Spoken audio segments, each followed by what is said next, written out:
It's now time for the Salem Tiger Sports pregame show on KSMO Radio 95.7 and online at ksmoradio.com. Featuring Tiger Talk with Coach Barnes and Stan Stevens. Tiger Talk comes up next in just a moment. Welcome to Tiger Talk. Stan Stevens, Coach Bryson Barnes, coach of Salem Tigers, opened their season against the St. James Tigers. Not the way you wanted to start out the season. Had a lot of things not happen the way you anticipated, I'm sure. But, you know, it's a learning process. We got a young team, and you have to expect some of these mistakes. But I know you had to be a little bit disappointed after a pretty good jamboree to come out with that effort against St. James. Yeah, no, I definitely agree. It was disappointing. And the main reason why, when we talk to Max again, disappointed just because, that they can play better. Because, we've seen it. Not like we're crazy for thinking that. We've seen them play better, and we know they can. And the biggest thing is that they themselves understand that they did not play a good game, and that was kind of at every position across the board. And so there are a lot of things to clean up and correct this week.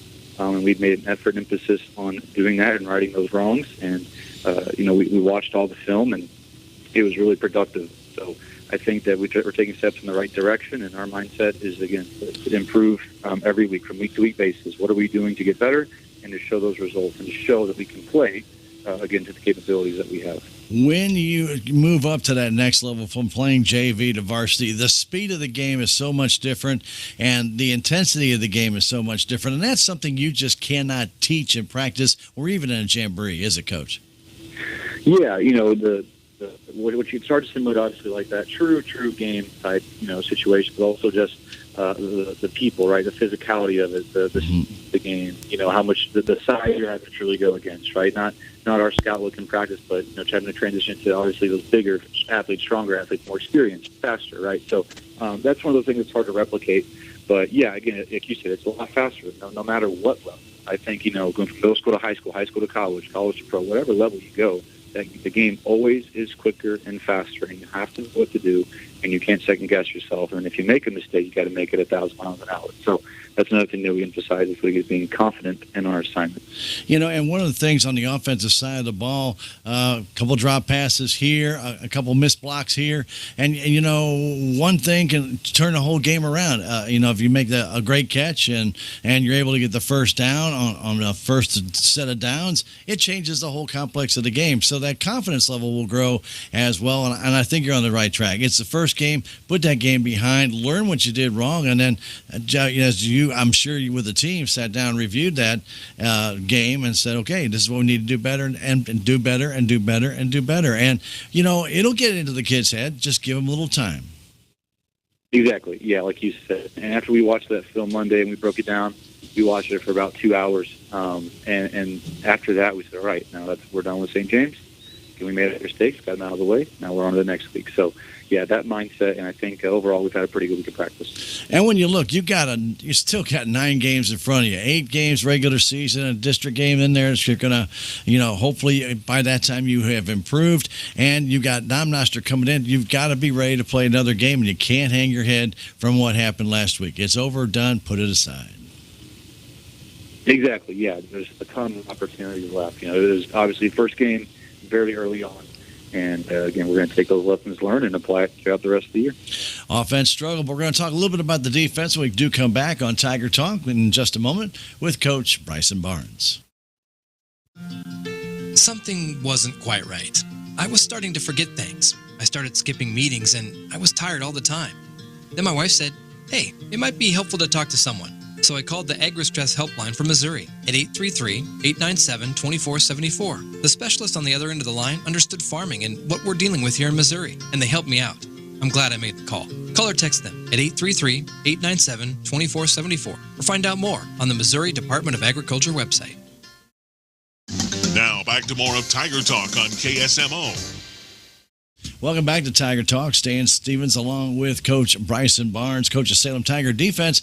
Yeah, you give up 42 points, but there was a lot of positive. A couple of goal line drives, not giving up on an effort when it looked like a player was going to score a touchdown. Yeah, we got a penalty for horse collar, but you know what? You didn't allow them in the end zone. The team played well. St. James took the penalty, and they didn't score on that possession, and the Tigers held again on the other side of the field.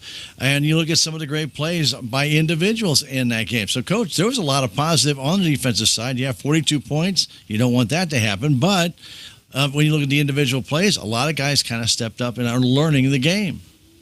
Yeah, again, 42, to me, 7 even is just too many points allowed out of the perfect world. But, no, honestly, I think a lot of those guys started kind of figuring out, some things throughout the night. And a few times they drove down into the red zone and we stopped them. And offensively, we didn't help out our defense at all. But the defense would get some good stands. And then, players like Braden Atkinson really showed out, setting the edge, being violent in some of their plays that they made, getting tackles for losses, pressures. So, no, there was a lot of good things. Again, I think just getting in better position to make the plays and, better angles for sure when we're going to make tackles. So that was something that we talked about a lot this week. We had a big defensive practice yesterday. So, again, some good things for sure, some good things we put on film, but definitely got to clean up a lot of those mistakes.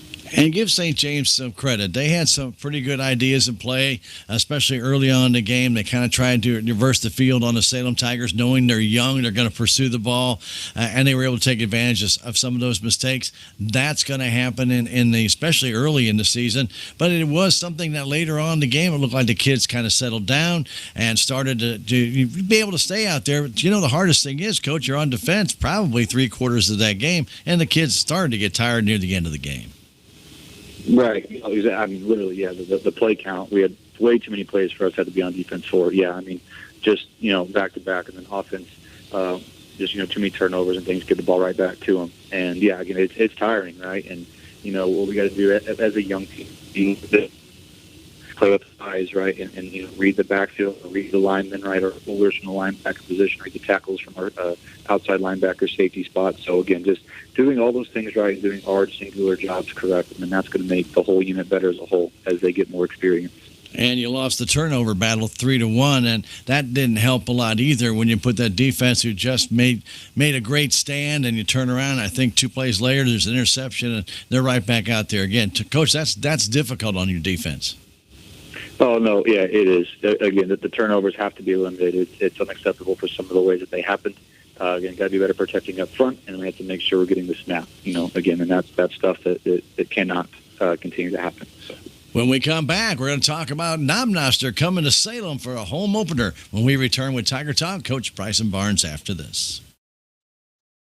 I'm Doris Falkenrath, and I'm a warden. In all honesty, you meet some of the most creative, some of the most innovative people ever in corrections. Unassuming people. You wouldn't even know it until you get to know them. They do some great things, and I love this profession, and this is where I will be until the day I retire. I'll probably try to come back and volunteer in some capacity. Secure your future with the Missouri Department of Corrections. Text DOC to 44844. Now back to more of Tiger Talk on KSMO. Welcome back to Tiger Talk. Stan Stevens along with Coach Bryson Barnes, coach of Salem Tigers. We're going to have their home opener tonight. They're going to have the parade coming down 3rd Street toward the high school football field. It'll be a great night for football. It'll be jam-packed, and they're going to take on an opponent that we have never faced before, Noster. Tell us about them, Coach. Yeah, so Noster, again, coming from close by to Kansas City, is quite a long drive for them. They got a win week 1. It was a 3-score game for them. Nothing crazy, but they did a good job and executed. They were like us last year. They went 2-7 as well with their base record. And so they're going to be coming in. They offensively like to do a spread system, 2x2, 3x1, some runs inside, outside. They like to. The quarterback's a really good athlete as well. The receivers, they don't mind doing some box screens as well as wideouts, some bubble routes, some slot receivers.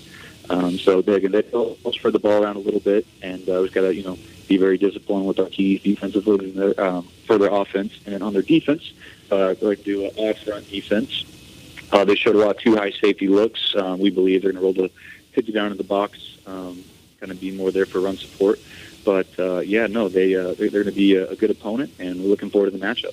You were kind of telling me about this number 24, probably one of their better athletes on both sides of the ball, Coach. And you're going to have that. Every team does have some players who are going to be outstanding. He sounds like he's one of their leaders. Yeah, 24. He's really good. He gets the ball outside the tackles, and he's a beast. He's really hard to stop. So we got to make sure that we keep him contained, set the edge in our defensive end positions.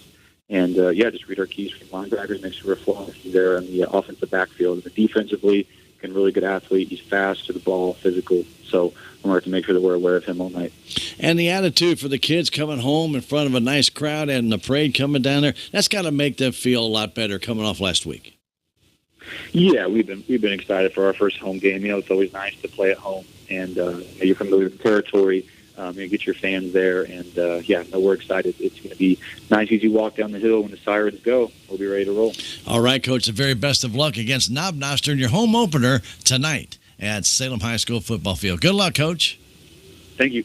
Stay tuned. Tiger football, it is next. Thanks for joining us for the Salem Tiger pregame show with Tiger Talk featuring Coach Barnes and Stan Stevens. Stay tuned. Tiger Sports comes your way next on KSMO Radio 95.7 and online at ksmoradio.com.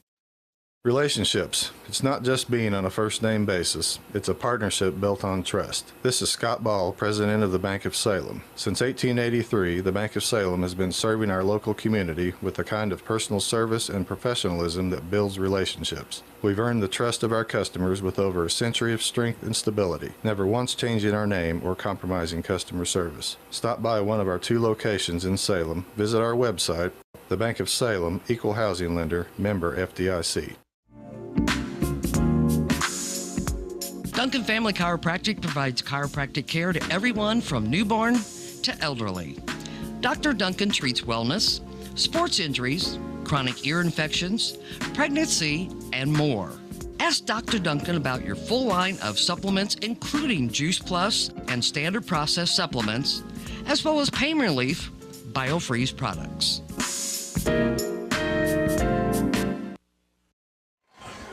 Welcome to this KSMO media broadcast of Salem Tiger football. Today's game is being brought to you by K&H Auto Supply, Salem Memorial District Hospital, Farm Bureau Insurance, Bank of Salem, Napa Auto Parts, Monet Auto Supply, Progressive Ozark Bank, Tax Masters, Southwest Baptist University, Salem Campus, Town and Country Insurance, Terrell Complete Auto Care, Edward Jones, Duncan Family Chiropractic, Ozark Overhead Door LLC, State Farm Insurance, Salem Trust, Southtown Furniture, Stephen Patterson, Attorney at Law, Living the Dream Outdoor Properties, Wilson Mortuary, Country Chic Boutique and Photography, J&D Automotive, Dent County Veterinary Clinic, Align by Design Chiropractic, Hometown Mechanical, Town Screen LLC. And now, get ready for Salem Tiger football right here on KSMO Media. School football field, Stan Stevens, Rick Hoyt with you here as no parade tonight, Rick, unfortunately with the weather we've been having. However, it is opening night for Salem Tiger football, and a little bit of a sparse crowd because of the rain, but we hopefully will see some people still come in as the game goes on. Both teams are on the field. They are going out for the coin toss, and Noster Panthers are here, and they're in their white jerseys on a wet field day. This could be interesting, but they're definitely all clean and white right now. How long that will last, don't know. Salem Tigers, by the way, if you're doing the video stream, they're in their navy blue uniforms with the white letter trims and a little bit of Carolina blue on parts of that uniform, as well as the navy blue helmets. Noster has the black helmets with the white uniforms, black letters. They're trimmed in kind of a burnt orange. They are a black and orange colored team for their school colors. And they're out here. They're coming off a big win at Versailles, 26-6 last week. Tigers, rough one last week in St. James, losing 42-0. And so they're looking to improve on that. And I think Noster is just looking to solidify their season, keep moving forward. Yeah, you're right, Stan. When you start out with a win in that first game, you feel like you got the momentum going for you, and you just want to keep on rolling and come out and play here on Friday nights and keep doing the same thing that they did last week to try to do that to the Salem Tigers. So after the coin toss, Noster will defend the goal to the north and kick off to the Salem Tigers, who will receive and defend the goal to the south, and they will go on offense first. And on our video side, we'll let the kids introduce themselves who are on the offensive side of the football. Let them do that right now. Caden Du Bois, Jr. Reuben Hovey, sophomore. Jamal Metcalf, junior. Matthew Stokes, freshman. Braden Atkinson, junior. Joe Griffith, junior. Wyatt Martin, junior. Hunter Cope, sophomore. Owen Hamilton, junior. Caleb Ingram, senior. Wyatt Campbell, junior. Well, we've heard about this Noster team, Rick. They're very, very athletic, and we'll be able to see that probably first off. But it is going to be a slick turf tonight. There's no doubt about it. Salem does not have artificial turf. This is real turf and real dirt and real mud. And so real grass stains, too. So the way it should be played. I'm sorry. Yeah, I know. We're old school. We're old true, We're old school. But, we like it that way. But the rains were not excessive today, so the field got a good soaking. Yep. And should be in pretty good shape for the game tonight. Sure. So Caden Du Bois will be the quarterback for the Salem Tigers to come out, but of course they need to find some offense. Rick, that was a big problem last week with St. James. They just couldn't get on track. They dropped passes. The running game was kind of limited. So it'll be interesting to see how the Tigers have changed that during practice and see what they want to do as they come out tonight against this Noster Panther team. They're going to have to play a little bit more disciplined ball. Yeah. Just kind of, like you say, clean up the fundamental stuff, Stan. Like you say, we've seen a lot of mistakes. Hopefully, like you say, they got that first game jitters out of the way, and we'll come back and see a better improvement this week. Well, Wyatt Campbell down the middle. He'll be waiting for that kick. And, of course, we've got Reuben Hovey on the left side, and he kind of ran the ball quite a few times last week. Struggled a little bit because I didn't really get a lot of blocking from his line. No, he didn't. And then Jamal Metcalf on the far side of the field. And as you're watching on your TV, as we mentioned, the Panthers are defending the north side of the field. So here in Salem, our field does go north and south. The kicker for the Noster Panthers is Abel Cortez Soto. We watched him kick some extra points. This young man has a good leg. Yep.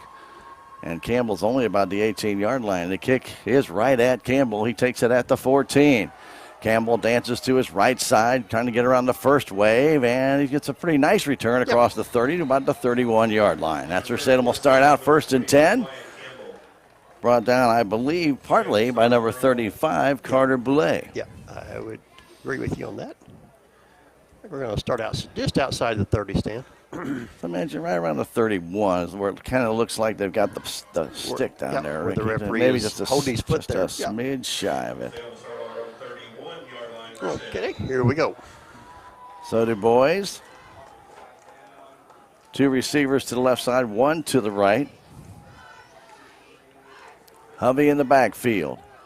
They give it to Hovey. First run up the middle. Nice little 3-yard gain, maybe 4, up to about the 35-yard line. Hit dead on by number 52, Jason Rao of Noster. A gain of 4. Second down, 6 yards to go. Just underway here at Salem. Rain has come to an end, at least for the moment. A few tents up out and about, and not any umbrellas out. So student section pretty well represented here tonight for the Salem Tigers. Du Bois waits, gets the snap, trying to run it himself, gets tackled and dives back to the line of scrimmage. Just could not escape the clutches of number 8, Tony Diaz. The senior came in, got in the backfield quickly, and got him around the ankles. And all that Caden could really do is get the ball back to the line of scrimmage. He just couldn't get his foot out of there, Stan. That was a nice tackle to come up and make the stop there. You know, when you're trying to dance around on a soft field, who knows, right? That's right. Yeah. Du Bois goes under center.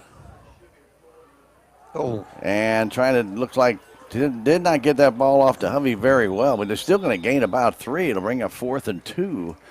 Not a clean exchange by any way, shape, or form. I didn't like that, yeah. Yeah, in on that tackle. Boulay again. A little help there, I believe, from Wyatt Seymour. So bring up 4th down and 2. Tigers leaving their offense on the field here, Rick. Wow. 4th and 2, and they're going for it. Du Bois goes under center. Got Tigers going in the eye.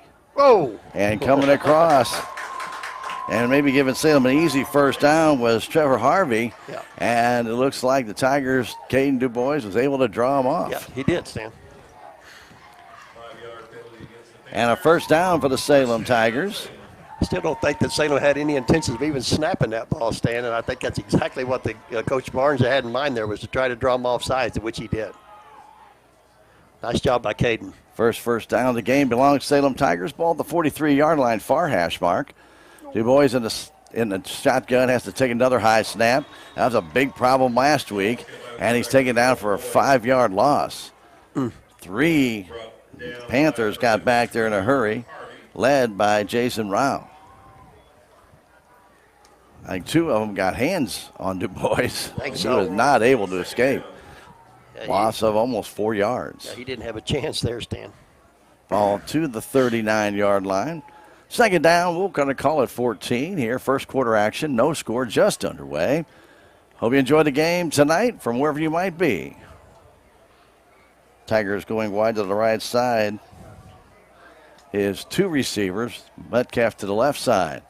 Hovey up the middle, got a good burst right off the bat, but it only gets 2 yards. Taken down there by number 16, Red Grosjean. So it's going to be 3rd and 12, Rick. Okay. Again, that ball's going to be a little damp. True. And if Du Bois tries to put it up, well, hopefully the young man can get a good grip on it before he lets it go. That's all I can say. 3rd and 12. Metcalf wide to the left side. Tigers do trips off to the right. Stacked. Du Bois rolls. He has a lot of room. He runs up to the 50. He needs to get to the 46, and he does, and gets down to the 45. Gain, we're going to call it 14 yards and a first down. No flags down that I can see, Rick. I didn't see any either. A little bootleg option, and Du Bois picks up the first down on a 14-yard carry. They finally give him the sign. Finally, yeah, that's what I was waiting on. Yeah. Jim Earl's not as young as he used to be, is he? When you're right, both me and you both seen the field on it wide open on this side, and we just wonder if Caden seen it too, but he finally did see it, and he took off. Now Noster overloaded the right side where the Tigers had all the offensive weapons, and Caden just bootlegged it. This time hands it off to Hovey. Makes a little stutter step. A nice move, and he gains about 3, taken down with a shoestring tackle by Jason Rao. Rao has been in a lot of defensive plays here early, Rick. Yeah, he's pretty aggressive too, isn't he? He comes up and makes the tackle. He's a junior 205, and he's got very quick feet. Yeah, he does. Very agile for a young man. Not extremely tall, but very, very agile. Gets through that line quickly. Second down, we're going to call it about 7. As Du Bois on the near hash mark again gets off to Hovey. He kind of trips over his own man and will get back to the line of scrimmage to bring up 3rd and 8. Harvey on the tackle for the Panthers. Carried by 35. That one didn't look right from the start, did it, Stan? Well, he got tied up. Adam Harvey, I believe, in there to help out with that tackle. But basically, Hovey was going down already. I mean, that might have been, that could have been Grosjean over there. Okay. Looks like we may have a drop or two of rain coming back down again. Here's Du Bois, wants to throw, fires that ball out, and it is caught for a first down and more inside of the 20-yard line. Is that Campbell, Stan? It is Campbell. 43-yard line to the... Yeah, I was going to say they haven't really set it down yet. It looks like right at the 20. 23? So a 23-yard gain, first down.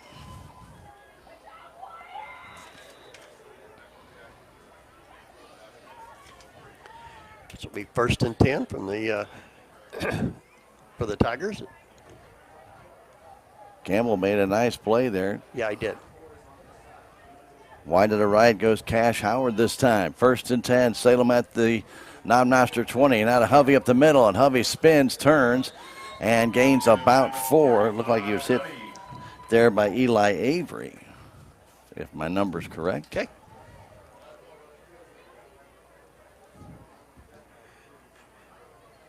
Chewing up the clock on this drive, huh, Stan? That's right. Kind of what we were hoping to see last week, a little bit of this. Yeah.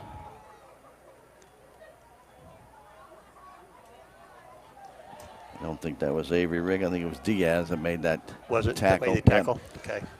Anyway, second down. We're going to call it 6. 2 receivers left side, 1 to the right. Du Bois gets some pressure, flips it out quickly, and it's incomplete. Man, right on his back. And the flag goes down late. Finally. 2 flags come in late.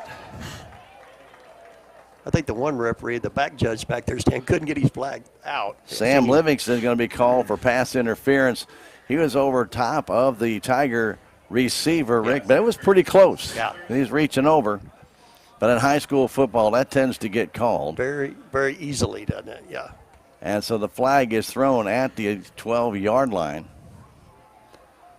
So that's going to move it. They'll move it 10 yards from the line of scrimmage in high school. Yeah. It'd be first and goal. First and goal for the Salem Tigers. Their 4th first down on this drive. Okay. And a 10-yard penalty for Noster. Du Bois back to throw, rolls to his right, flips it across. That ball is caught and down and around the 2-yard line for the Salem Tigers. That's Campbell again. Okay. Gonna put him on the 1 or the 2, Stan? Now we're going to put it down at the 2-yard line, okay. Rick. Second and goal from the 2. Gain of about 6. Yep. Salem going for their first touchdown of the year. 5 minutes to go, first quarter. This drive has chewed up a lot of time. Tigers go in the I formation. The up man, Nathan McGraw. Ooh. And a little anxiousness on behalf of the Panthers, I think. I don't see any line movement. I didn't either. Yep. Offside against the Panthers. That'll move that ball a yard closer. Another 1-yard penalty, huh? Don't see a lot of them. You don't see a lot of 1-yard penalties. No, you don't. So again, let's see if the Tigers line up the same way. They're in the I formation with Hovey, the deep man, Nathan McGraw, the up man. Just watching the DB on this side saying he's not no more paying attention to Metcalf than anything. I think they got Chandler Brakefield up there. And the Tigers are right there Looks at like the he's goal in, line. isn't he? It looked like he's in and a touchdown.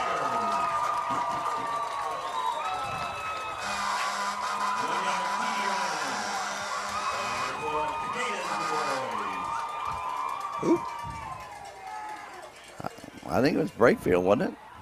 Oh, that's what I thought. Yeah, I thought it was Brakefield. Yeah. 36, right? Yeah, he is 36. Yeah. That's what I thought. Yeah. Okay.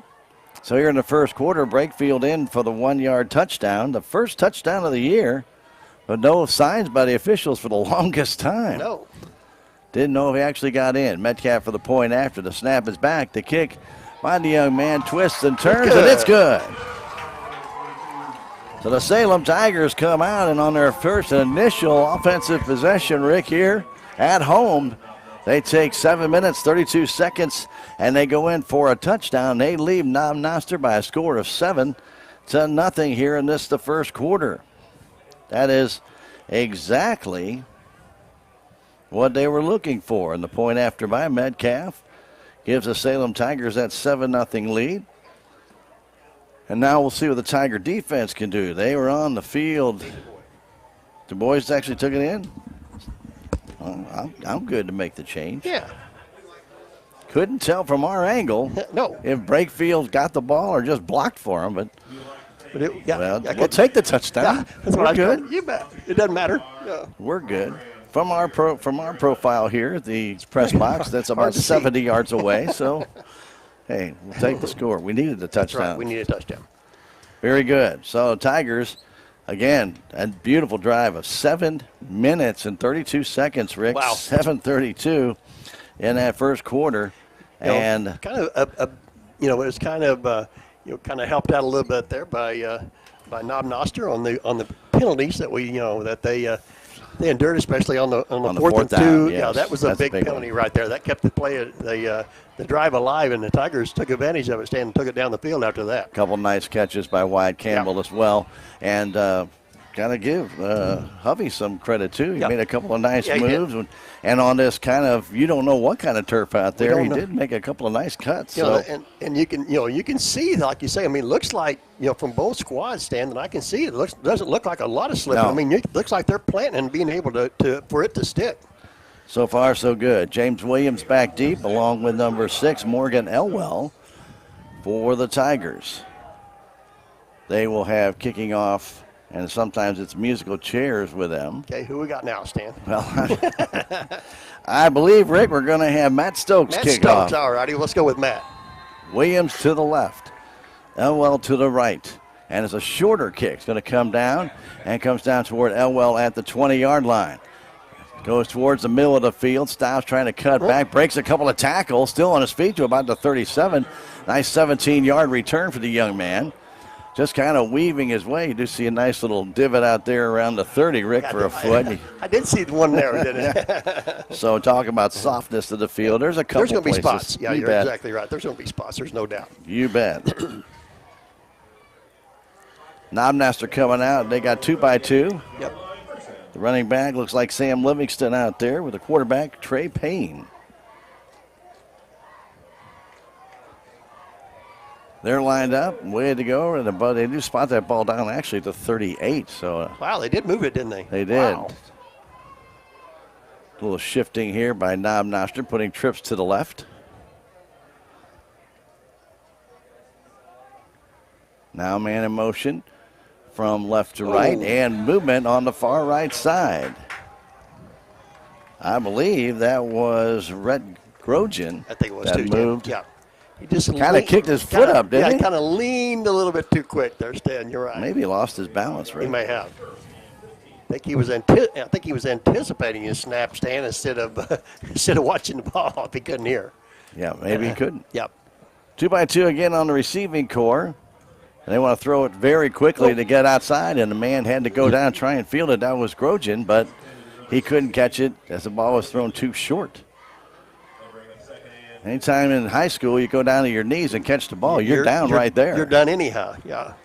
So no gain and incomplete pass anyway. Grosjean goes wide to the left side. Goldsby wide to the right side. Livingston in the backfield. Give it to Livingston, trying to get around that corner and makes a nice turn. Good and tackle. is taken down by the Salem Tigers after a very short gain. Coming over, making that stop, looks like Brakefield. Yeah, it was. Chandler Brakefield come over, Stan, and made a nice stop there. Looked like no gain again, Rick. Okay. Well, actually, they lost a yard. They put it back to the, oh my goodness. He did lose one, didn't he? Yep. Okay. Did it back to the 32. Be third down, and we're going to call it 16. Okay. Again, 2x2 in the receiving pattern. Livingston, a single setback. Man in motion. Back to throw. Going to the middle. Caught and taken down after a 5-yard gain. Looks like pass across to JoJo Lopez, and he'll gain about 6. That'll bring up 4th and 10.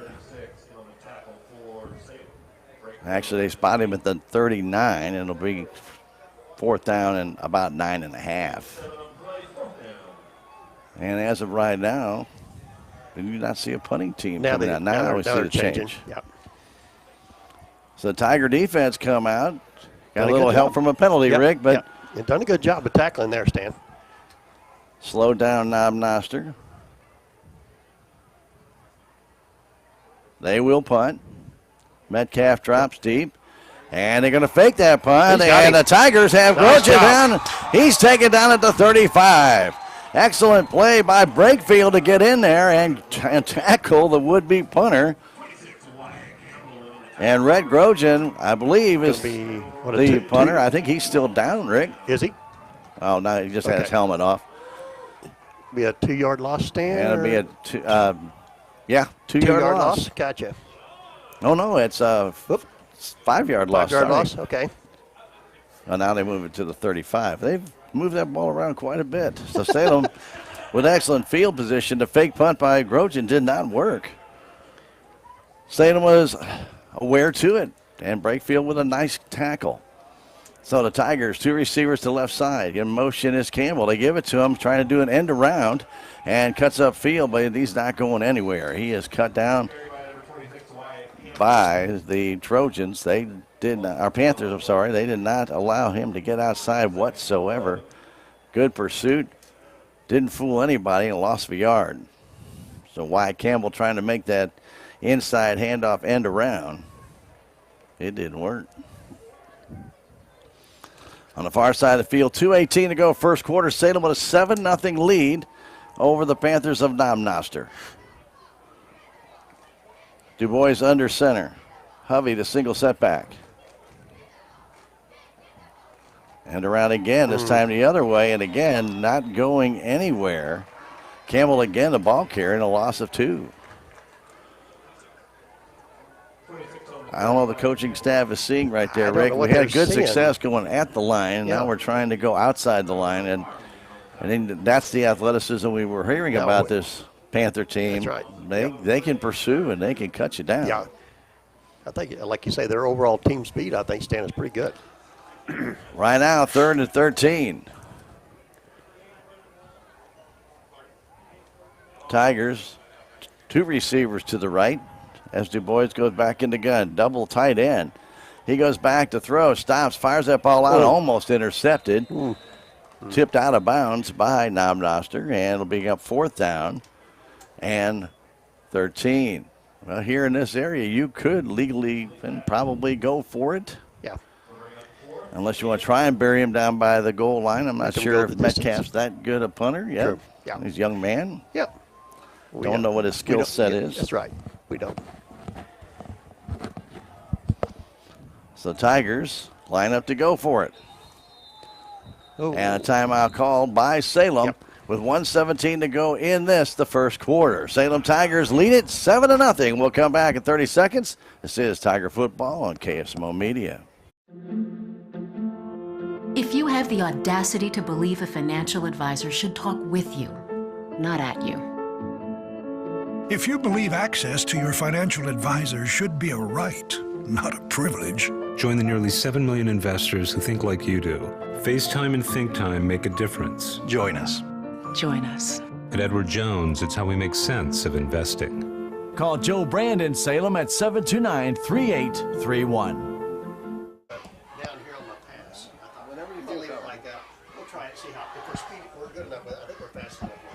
Back Salem High School football field. Stan Stevens, Rick Hoy with you here. Salem with a 7-0 lead on an overcast night.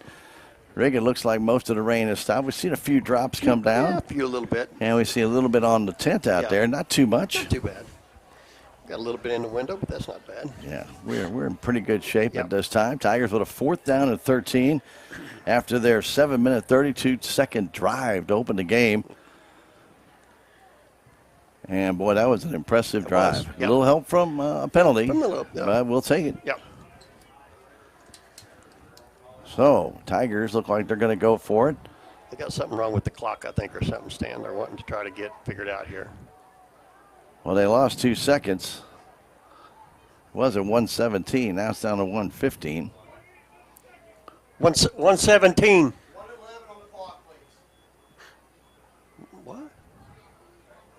What? Well, whatever. Okay. Wow. All right, so they moved the clock to 1:11. So, yeah, they're having some issues there. Du Bois in the gun. Wants to throw, rolls. He gets some pressure, gets away from that. Has a whole wide open field. No, he's in trouble and now. Now he's trying to throw the ball. He'll be taken down for a loss of 3. And they're getting in there for, well, I'm telling you what, for the Panthers, Rao is in there. What else is new right now? You're right. And also Wyatt Seymour in there. But about 5 guys in that backfield by the time that Cade wanted to throw, and he turns it over. So the Tiger defense will come back on the field. They did a great job the first time up, and let them introduce themselves right now. Caleb Ingram, senior. Wyatt Campbell, junior. Josh Owen, senior. Reuben Hovey, sophomore. Chandler Brakefield, sophomore. Caden Du Bois, junior. Jamal Metcalf, junior. Joe Griffith, junior. Cole Corson, senior. Owen Hamilton, junior. Braden Atkinson, junior. Very close to a first down, Rick. Paynes faked it on the inside handoff to the man in motion and picks up 11 yards and a first down for Noster. No huddle stand. Lopez wide to the left side. They go trips to the left. Livingston in the slot. Back to throw, throws it out to Livingston. Livingston just setting up there, and he'll gain 2, maybe 3 yards. Right 2 yards, right to the 45-yard line of Salem. He'll bring up second down, and there is a player limping over there for Noster. He's staying in the game at this time. Down to 36 seconds. He's not coming out. I believe that's number 8, Tony Diaz. He's not coming out. Officials are making him come out. Yep. He came up limping pretty bad. James Williams comes in for him. He seems to have run it off pretty good. Yeah, he did. Coming back to the bench, not really hobbling too much. Again, trips to the left side for the Panthers, and now play is stopped by head official Jim Earl. It was 27, and I'm not for sure that the clock should have started and told They officials said, it was ready. I think they started. said they were quick. having some jumping problems with the clock. 32. They want 32. Yeah, they want 32. There we go. Well, it looks like the officials on the field are going to earn their keep tonight, having to keep time, man. That's rough. Yeah. So Payne, who's run for a first down, completed the pass for 2 yards. Flips it to number 2, JoJo Lopez coming up the middle, and JoJo will cut through, trying to get around the end. He'll pick up about 5 yards. It'll bring up a third down and reachable 4. Okay. See whether they run a play here, Stan, or let it go. Well, they go no huddle, Rick, so they could go right down to the very last second.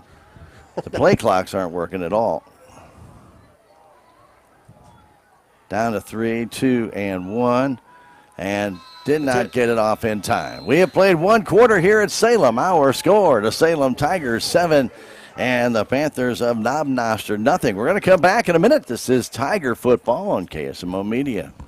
I am a Missouri Farm Bureau insurance agent, and I'm here to talk about life, your dreams, your work, your family, and how you can protect it all with a company that will talk to you with the honesty of a farmer and take care of you with the integrity of a neighbor. I'll make sure no detail is left uncovered so your family can breathe easy. Because just like you, I chose to build a life in Missouri too. I'm a Missouri Farm Bureau insurance agent, and I'm from Missouri for life. There's a place for do-it-yourselfers with everything for your car or truck. There's end of summer savings at K&H Auto Supply in Salem. Get Turtle Wax Ceramic Wash and Wax or Ceramic Spray Coating, $13.99 each. Rain-X 2-in-1 Glass Cleaner for $4.99 and Purple Power Hand Cleaner for $2.99. K&H Auto Supply, your Parts City Auto Parts store in Salem. Parts City. Yeah, Parts City. Parts City. Welcome back, Salem High School football field. Stan Stevens, Rick Hoyt with you here. Of course, I want to thank all our sponsors for making it very possible for us to be here, like J&D Automotive and Hometown Mechanical and the Denton County Vet Clinic. Also, Aligned by Design Chiropractic. Without all these people, we couldn't do what we do. Yeah, that's right. Yeah, we want to thank them for making it possible. All right, third down, about 4.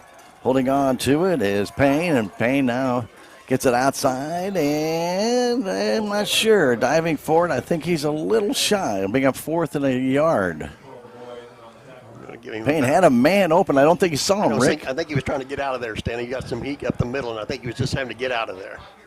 I'm going to bring up 4th down a yard. So he dove for it, trying to get that ball out there as far as he could, but just didn't get it. He's not Kareem Abdul. You got to stretch. Yeah.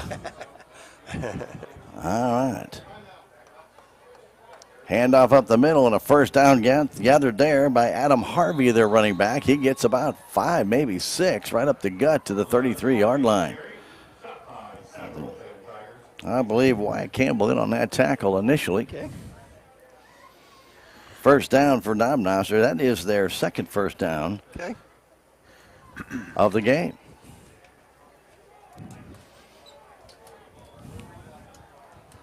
Trey Payne at quarterback. Harvey right next to him.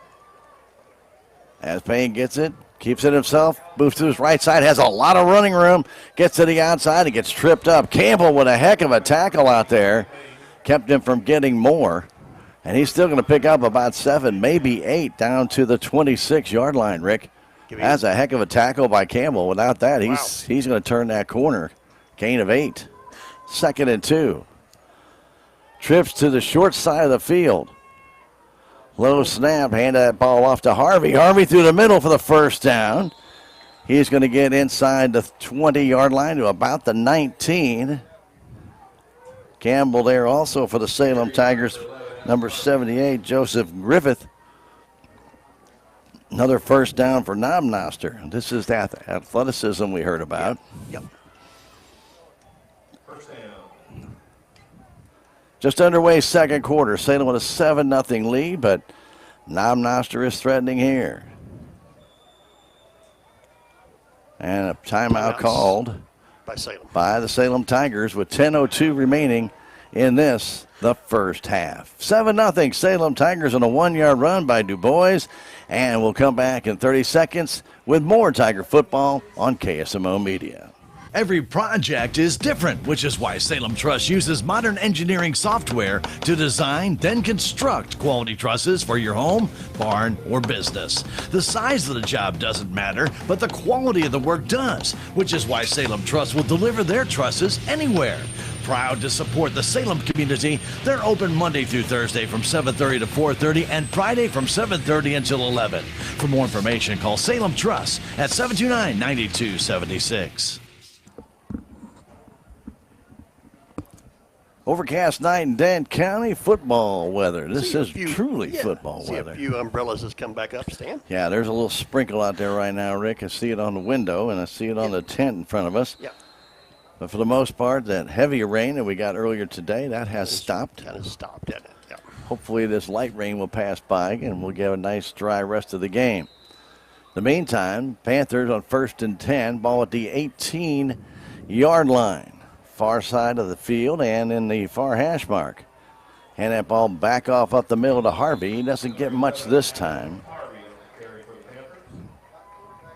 Maybe a yard or two. Brakefield at the bottom of that pile. Maybe a yard. We're going to give him one, Stan? Yep. Okay. 2nd down and 9. Tiger defense last week had a couple of red zone stands. See if they can do it again. Snap. They hand it to Harvey again. Trying to turn to the outside. He's got some speed. He stopped, and that's a mistake. Ooh, don't stop. And a gang of Tigers get him down at the 22-yard line. Don't stop. Harvey did not cut up the field. Instead, he stopped and tried to cut up at a later time. Rick tried to look, maybe reverse his field even. Yeah. But that wasn't going to work here, and a loss of 3. It'll bring up 3rd and now 12. Adam Harvey's got the speed, but he had the momentum going. So I don't know why he didn't go. Yeah. Yeah, you don't want to. Yeah, you don't want to stop when you're behind the line of scrimmage. That's not usually a good idea. But he did, and he probably had better visions of thinking there's nobody the other way. True. But he had 5 Tigers coming up right on him. Payne on his short side rolls to the right, looking deep, has plenty of time, fires that ball deep down the field, and it is incomplete. Intended for JoJo Lopez. That would have been a heck of a catch if he could have brought that one down. Throws a little high. Maybe it slipped out of his hand. A little across there, too, didn't he? He could throw. Yeah, he let that go. Wow. But he had the time, boy. Yeah. He had good blocking up front and just didn't have anybody to throw to, Stan. I mean, he had him out there, but like I say, he was well covered on the inside and had to go over the top, and that's what made the ball go high. Well, JoJo had a good pattern right there. He was open, but the throw was just, well, probably about a foot too high. Young man just could not get that high to get it. 4th down and 12. Back to throw Payne. Now he wants to roll to his left. Keeps running. Fires that ball deep into the end zone. It is knocked away by the Tigers. No flags down. Ball intended for Livingston. It's incomplete, and the Tigers hold unless, let's see, I'm still looking. Is there any flags down, Rick, anywhere? I don't believe. I don't think so. Nope. Salem Tiger ball. I think so. And they'll take over That should be around their 21 or 22 yard line. Yeah. But they've moved it back to the 20. Why? It should be yeah. I don't know what they're doing with the ball, to be honest with you. I know they're changing the ball out, or maybe giving a drink break here. That might be what they're doing. Okay, now we can figure it out. Yeah. So with a score, Salem 7 and Noster nothing, the officials are allowing the teams to take a rehydration break, and we're going to come back in 30 seconds. This is Tiger Football on KSMO Media.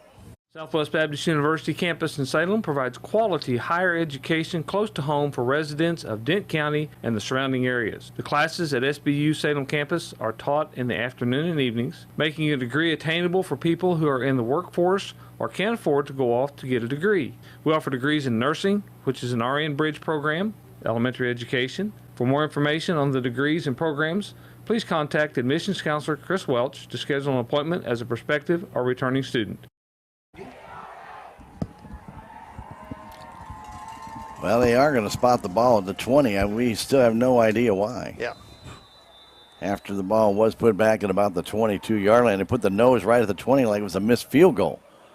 That's crazy. Okay. All right, Tigers have the ball, and right off the bat, looked like that ball came loose, Rick. And Campbell, yep. I was going to say, looked like that ball came loose, but it's not Du Bois at quarterback. Everett Campbell in there.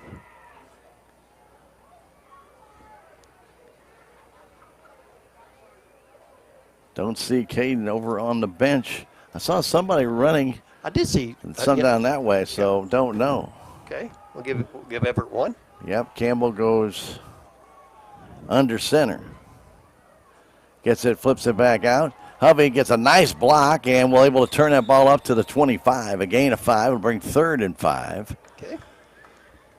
Ruben had a nice block in there. I did not catch that number, but he was able to find his way through that hole because one of the linemen actually took out the Panther player that allowed Hovey to get through.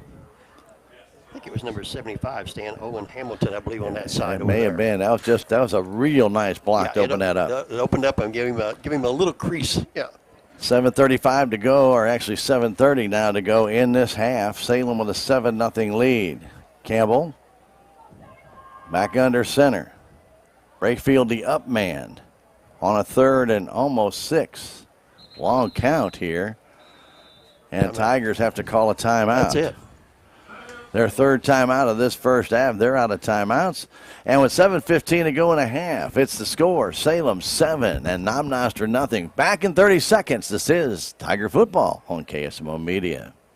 Salem Memorial District Hospital believes that our community deserves the very best health care one could offer. We understand that all physicians need the highest quality images to thoroughly treat each situation. With you in mind, Salem Memorial District Hospital has brought these services home, and that includes our new state-of-the-art MRI.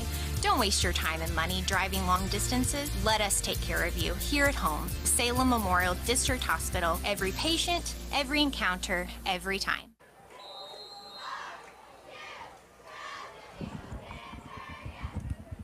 3rd down, about 6 for the Salem Tigers as Everett Campbell is in a quarterback. Now Du Bois is back. He had to run down. I don't know. He had to go down to the maybe the ambulance or something? Maybe down to medical treatment. Yeah. He's back. He's throwing the ball over there on the sidelines. Snap is back, and keeping it is Campbell. Campbell flips it out and to Brakefield, and he drops the ball. We talked about that last week, Rick. Sometimes you got to help out your quarterback, and that was the play right there that Chandler just couldn't hang on to. Boy, last week he made a heck of a catch, didn't he? Yeah, he did. This time he couldn't hang on to it to bring a 4th down and about 6.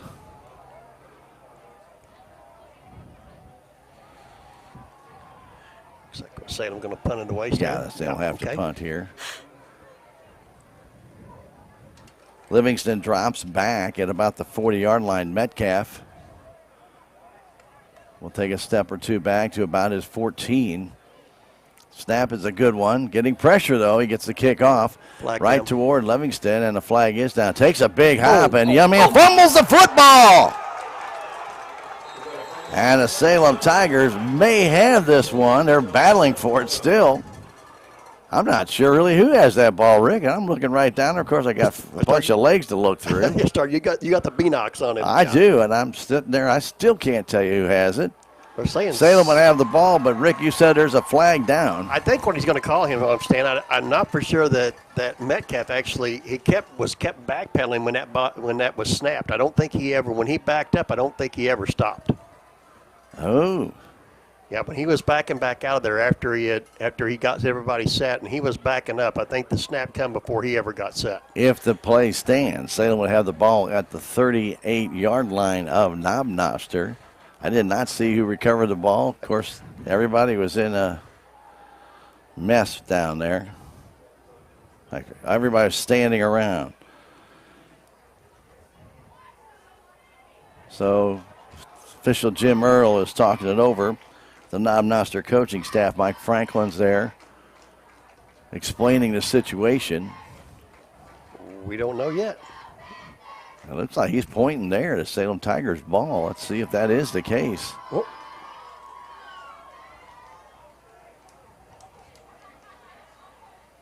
Nope. Penalty is against Salem. I guess Salem did not recover the ball. I don't know what that penalty was, Stan. Yeah. That's an eligible man downfield. Yeah. Okay. Usually they'll go to the field. But right. Yeah. Anyway, but still, nonetheless, I thought the one official said Salem had the ball. He did. Yeah. Well, I don't. Maybe they decided, I don't think so. Well, maybe he didn't. Yeah. Maybe it was just another misinterpretation. He may have pointed the wrong direction. So anyway, by the time Metcalf got the ball off, too many guys from Salem had gone down the field, and so the eligible man downfield, that penalty has been declined. Okay. I believe we have it right now. I think we have it right, yeah. 7 minutes exactly on the clock in the first half, 7-0 Salem. As Trey Payne and the offense of the Panthers is back on the field. Livingston there. Boy, he got hit as he went to field out. Ball at the feet of Payne. He's getting pressure from the backside. Turns it up the field. A nice gain for the young man as he'll pick up very close to a first down, if not a little bit more. I think he gets 14. Trey Payne, after the bad snap in his feet, was able to pick it up, and he made a turn to his left and went up the field. And a gain to the 47-yard line of Salem. That's almost a gain of 20 yards, Rick. Yeah. 19 yards, first down. Okay. Trips to the left. Hand off to Livingston, trying to turn that corner and gets out of bounds. Gain of about 3, maybe 4. Livingston started to make the cut up field, saw that there was no room, and wisely probably, Rick, stepped out of bounds. Okay. Going to give him 5. Pretty good spot. Pretty good spot. Yep. 2nd and 5. 2 by 2 in the receiving core. Keeping it himself is the quarterback. Trying to get to the outside is Payne. He does, and he gets hit still on his feet. Driving down the right side, gets more yardage. Very close to the 25-yard line.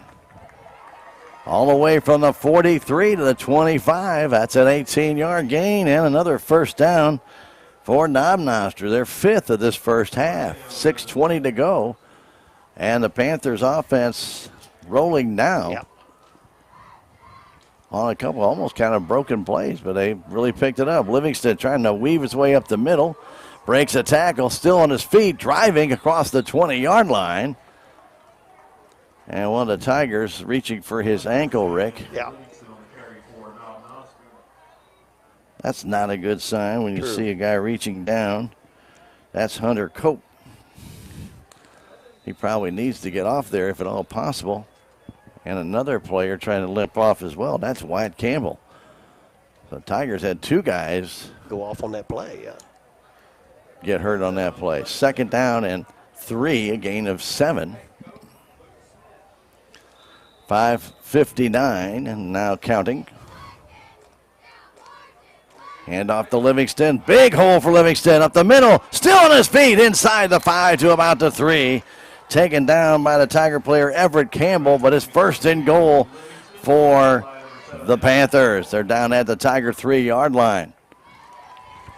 Well, Rick, they've been walking down the field. Wow. Whew. Boy, he exploded through that hole, didn't he? He did. Wow. Hand off to Livingston again, trying to turn to the outside. He is stopped this time short. Campbell over there, but I think Breakfield's at the bottom of that. Actually, Reuben Huffy got in there. Yeah, Huffy. Huffy made that tackle. I thought it might have been Breakfield down there until I saw him get up. Saw that 3 on that jersey. I did too.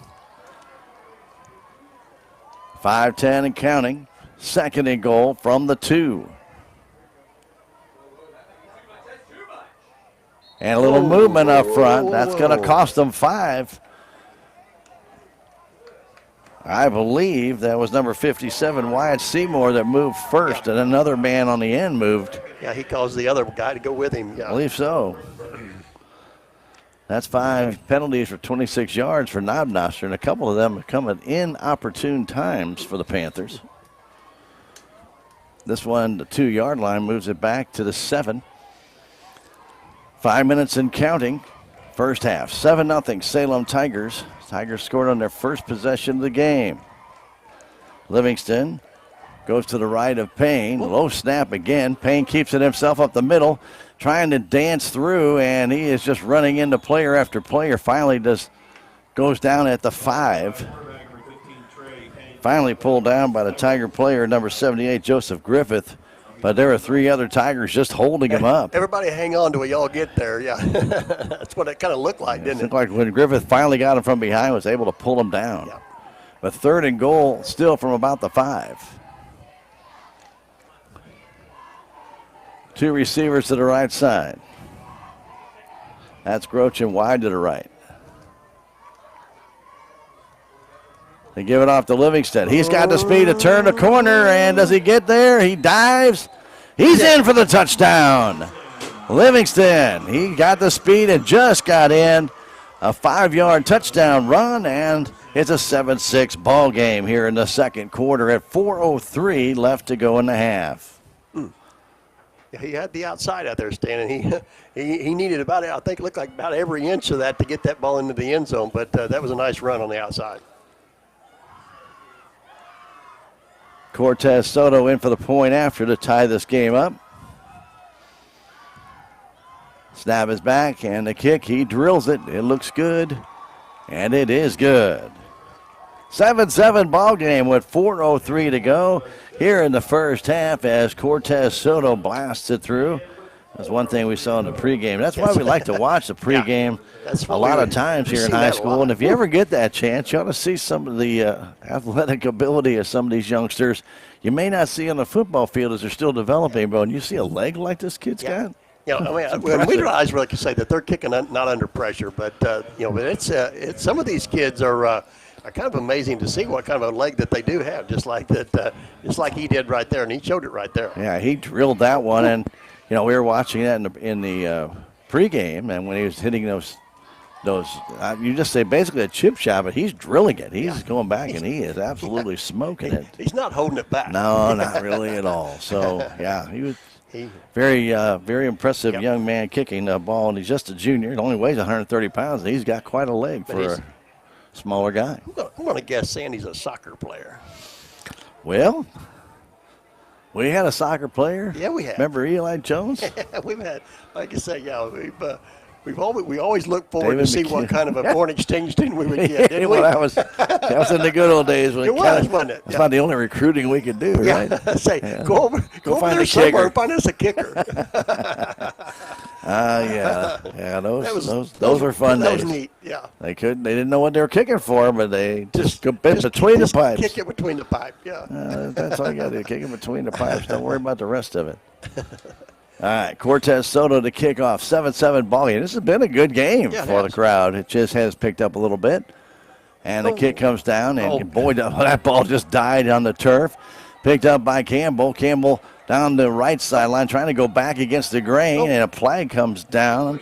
And he is able to get to the 25-yard line, but a flag came in along the sideline. I don't know if a player went out and came back in, Rick. I couldn't tell what, like I say, he threw it right at the sideline. You're over here on Noster's sideline, but I couldn't tell if we had a player, like you said, going in. Yeah, it could have been holding. But I didn't really see. I mean, I know there was a couple players that were tied up there. So it'll be interesting to see this call. But, yeah, he threw it right on the sideline. Yep. And it is going to be holding against the Salem Tigers. So that thought quickly erased from my mind. Yep. They'll move the ball back to the 15-yard line. And that's where Salem will start out, 1st and 10. See, Everett still in. Yes, he is.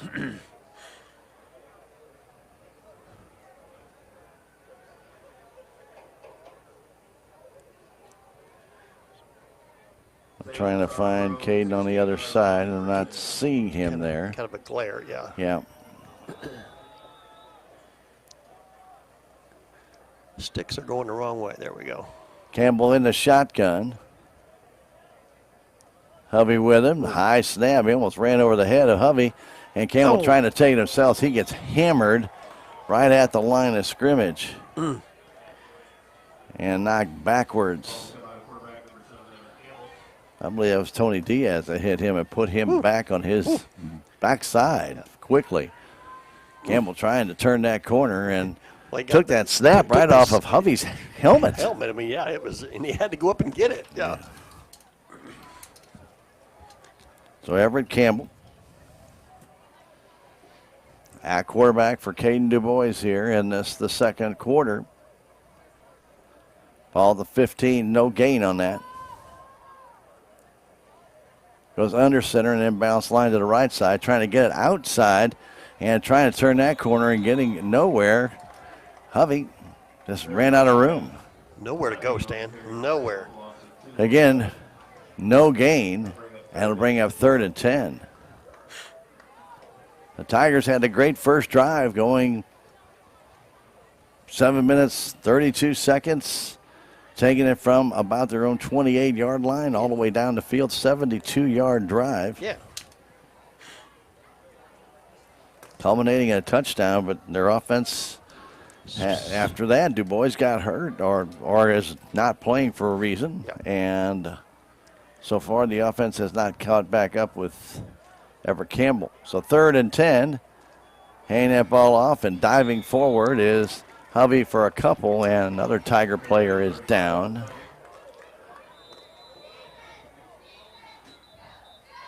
In the backfield.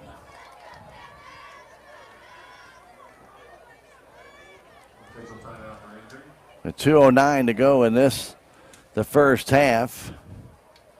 Bring up a 4th down, and Tiger player Jim Earls is talking to him. And they're going to make the Tiger players go off. He is taking off his glove, so he's in some kind of pain as Coach Bryson Barnes gets out there and talks with him. A lot of times early in the season, Rick, you see cramps. This does not appear to be a cramp, but it might be. She's kind of looking. Right around the right knee. Right, yeah. Cannot tell who that is and will not speculate. Nope. Not till we know. So they'll bring in the medical kit and get everybody's concerned about that. Even have Mr. Franklin over from both coaches. Noster out there, see if they can help out this young man. Yep. 7-7 our score, a 1-yard touchdown by Du Bois. Back in the first quarter, the Tigers culminated their long drive. I'm not sure exactly how many plays that was, Rick. I did not write that down. I didn't write the number. But it was a 1-yard dive, and I thought it might have been Brakefield getting that in because he just kind of helped push Caden in. But the point after by Metcalf made it 7-0. Stayed that way all the way until the 4:03 mark of this second quarter. And Livingston, that 5-yard run around the outside, they're going to have a couple guys help him up. The injured player off the field. Getting up, and it's Joseph Griffith. Yep. And he's played well for the Salem Tigers, but Griffith getting some assistance. At least, Rick, he's putting a little pressure on that leg. A little bit on there, isn't he? Yeah, not too much, but any is good. True, yeah. If he can put any weight at all. Yeah, now he's kind of lifted it up. So, yeah, he's got some issues with that right knee. I think he tried it, and then he thought, maybe I better take some weight off of this. He tried it and then got that kind of that shooting pain you get sometimes. Like, hey, I think I better stop that. So we hope Joseph is going to be fine. But, boy, you hate to see that. True. So bring up 4th down for the Tigers. They'll put Livingston back inside the 50-yard line, still in Salem territory. Ball at the 15, so Metcalf will be kicking from around his own 5. And it's going to give the Panthers very good field position. Again, Livingston right around the 47, and he's got the speed to take it back. Clock running. Snaps a good one, gets some pressure, and almost gets it blocked. That's a good kick. Under pressure, ball bounces and goes out of bounds off of. No, it wasn't Livingston back there. Excuse me, that was Andres Quinones. And that ball off his fingertips. And it went out of bounds at the 48. Right, yeah, and Wyatt Campbell was right there, Stan. He just couldn't get a grip on that before he fell out of bounds. Kinos, somebody told me. Kinos. Okay. I'll go with that. I'll go with it. We don't have anybody to ask here, and we'd apologize if we get the names wrong. Yeah. Coaching staff for Noster was not here when we were getting it. They showed up right before the game. We were not able to confer some of these. So, again, we do apologize. We're doing the best we can. We're sorry. Sorry if it's wrong, but Kinos is what we were told. Tony Diaz wide to the right side. See if they'll pass here. They haven't passed in that last drive. Goldsby wide to the left. Ball knocked away, kicked on the field, still loose. I think Salem has it. I think they do too. Right there. And they do. Salem Tigers jumping on that ball. Big number 70, Cole Corson. And Corson recovers the fumble. First turnover of the game. And here the Tigers get a break at the 49-yard line. Yeah. 143 here still to go in the half, and the game time's 7-7. See if the Tigers can put a drive together right here, standing, put some more points in, and go in the half in the lead. Be nice to get maybe even 3 if that's all they can get with a minute 43. They have no timeouts. They've had to burn them. So Tiger offense, we'll see what they can do.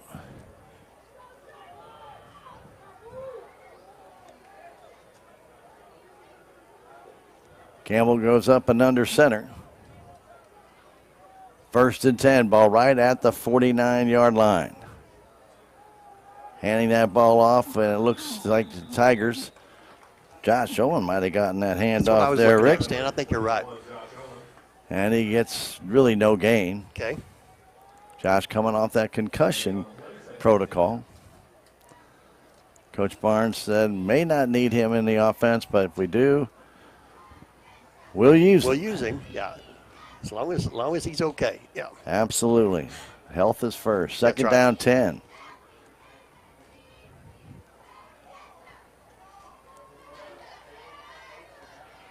Let's hope whatever's holding Du Bois out is not intentional. He's down there talking to a coach at the very end. Okay. So don't know if he's injured or exactly what the situation is. Campbell throws it, and it's intercepted. That's going to be a pick 6. Easy.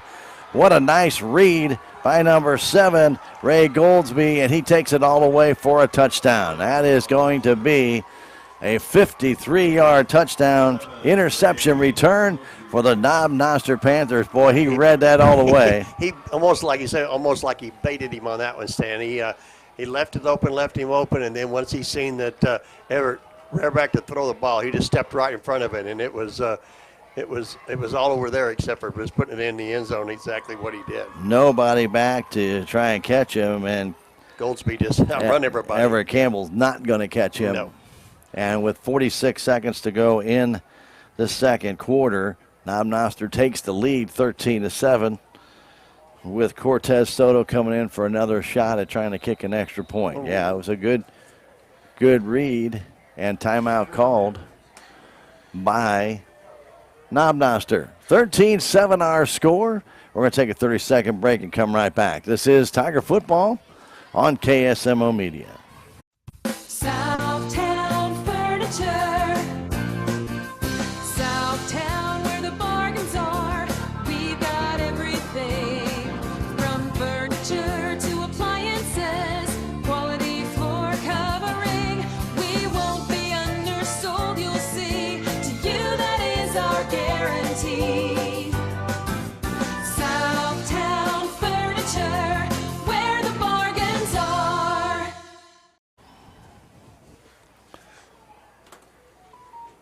Well, give a lot of credit to Noster. They turned the ball over, and on second down, you just have to think that the senior, Ray Goldsby, he just kind of baited that young Salem Tiger freshman quarterback, Everett Campbell, kind of left that man open, let him see it, and as soon as he threw the ball, boy, he just cut right in front of the receiver, took it, and just went down the field easy. Thank you very much. Yeah, that's kind of like pretty easy. That's kind of like your second week of the season gift. Boy, that was easy. Yeah. Yeah, and you can tell when those seniors, they know what they're doing. You bet. They've been around. They've seen that stuff.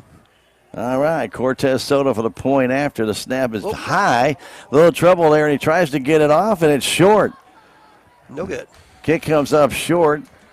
Trying to put that one down, and it's a high snap, though, and Grosjean tried to get it down, could not. So the PAT fails. And so it's a 13-7 lead here with 46 seconds to go. 2 touchdowns in about 3 minutes and 20 seconds.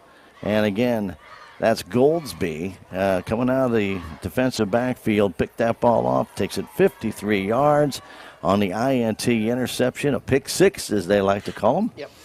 And no doubt about that one. Once he caught it, it was nothing but green in front of him. Wet green, but still green. There was nothing out there but Mr. Goldsby. That and just basically the grass. That's it. That's right. So 13-7 our score.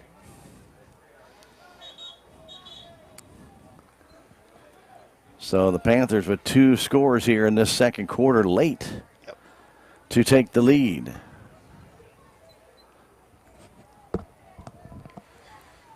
Youth of the Tigers with Campbell just being a freshman, Rick. Yep. Really maybe got exploited there just a little bit by the Panthers right there. So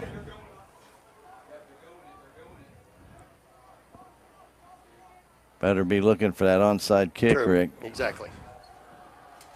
Because there you got, they're tripling up over here on the side. 46 seconds left. And they are going to try the onside kick. Let it go. Don't try and catch that ball. It's too short. Not sure the official was ready at the backside. Yep. That's like a practice. That ball's got to go 10. It has to go 10, guys. Yep, it does have to go 10. Yeah. I didn't see any flags go down. So I don't think, like I say, I don't think the referee was ready. Kind of putting the hands team up there now. Yeah. As Cortez Soto is going to try it again. That ball only went 8 yards. Yeah. Can we thank our fine sponsor for making it possible? Aligned by Design Chiropractic and J&D Automotive, your friends at Hometown Mechanical, and your Denton County Vet Clinic. Without those great sponsors and all of them that bring you our commercials and bring it to life here on the media side, on radio as well as the video stream. All right, let's try it again. Cortez Soto. And again, this time they do kick it harder. Ball still on the field. Salem does fall on it. I believe falling on that ball, number 25 of the Tigers, Matt Stokes. Kicked it a lot harder that time. He did. I think he tried to get a bounce out of that one, didn't he? Well, we saw it happen last week. They kicked it in the feet of the players, tried to jump and get out of the way. Ball hit him, and when you come back down, obviously you're going to be off balance, and there's no way you can recover it, so you got to hope a teammate can. And at St. James, that ball hit his feet and just stopped right there. There's no way of getting that one. 43 seconds left. I wonder if the Tigers will take a knee here. 2 timeouts remain for Noster. So Salem legitimately could take a knee 3 times and take it to halftime if they wish. And it looks like that's what they're going to do. Everett Campbell takes the knee. He'll have to take, nope, they're with the play clock. Whoever did that was smart. Let that one go. Yeah. Don't start that till they put that ball back in play. That's right. That's right. So Tigers, from what we see on the clocks right now, do not have to snap the ball at all. Yeah. They can stand there and let this run out here at halftime. 13-7 our score here, and it's been a fairly good first half. Tigers got off to a great offensive start. And now Noster has come on here in the second quarter with a couple of touchdowns, one a defensive touchdown on the interception return, and took a 13-7 lead. That's where we are here at halftime. Noster 13 and the Salem Tigers 7. It is halftime here at Salem Tiger High School football field, and we are going to come back in 2 minutes, and we'll give you some stats from that first half when we return. This is Tiger football on KSMO Media. Thanks for joining us here on KSMO AM, FM, and streaming on YouTube, Facebook, and Twitch. Back in 2 minutes, Tiger football on KSMO. Your legacy. Protect it, prosper, and pass it on. Stephen Patterson, attorney at law, specializes in real estate planning, probate, family law, and business law. A Salem native, Stephen Patterson provides comprehensive representation to clients throughout southern Missouri. If you need assistance, contact Stephen Patterson, attorney at law, at 573-453-2529.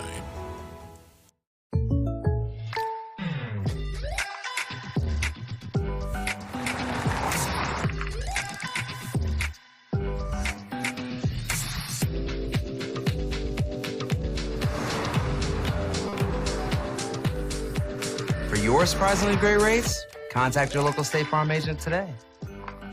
If you want the real deal, call State Farm agent Cameron Irway in Salem today. Like a good neighbor, State Farm is there. With tax season fast approaching, you might have some questions that you need answered. If so, give the Tax Masters a call. They have over 40 years of experience and can handle all types of accounting services plus certified e-filing. Don't ever let yourself be a slave to the IRS.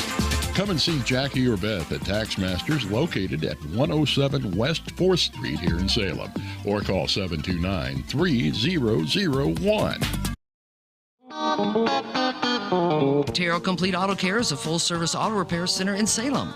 They offer full-service oil changes as well as $2 discounts on Tuesdays for all ladies, and Wednesday is Senior Citizen Day. Plus, Terrell Complete Auto Care can take care of all your auto and diesel repair needs. They offer free pickup and delivery in town. James and Sheena and the staff of Terrell Complete Auto Care are proud to support the Salem Tigers.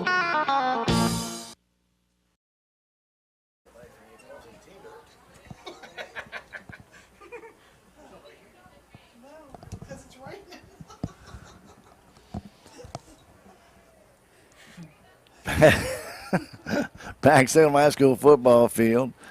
Yeah, still a light crowd here today for this game. It is still sprinkling out there. And, yeah, it is Labor Day weekend, and you put all that into play. And, of course, Noster making the long trip over here. So trying to get away on a holiday weekend, Rick, you put all those factors together. And, well, not ideal situation to be out and about, but the game has been a good one for both teams. I think, there's been some mistakes on both sides. Sure. Turnover here, turnover there. One of them cost Salem 6 points, but I think we are seeing a little bit different Salem Tiger team this week than we saw last week. Yeah, I think so, Stan. I think that when just like we was talking about before the game started was get that first game out of the way, which is the Tigers have already done that, and then and I thought that they've come out here and played a lot better, more maybe not inspired, Sam, but I think that they're more aggressive. I think they're looking to do the right things, and I think that's what learning from last week, and I think they have done that this week. Look, two things that I've noticed, Rick. First of all, the offensive line playing a lot better, getting some holes out there,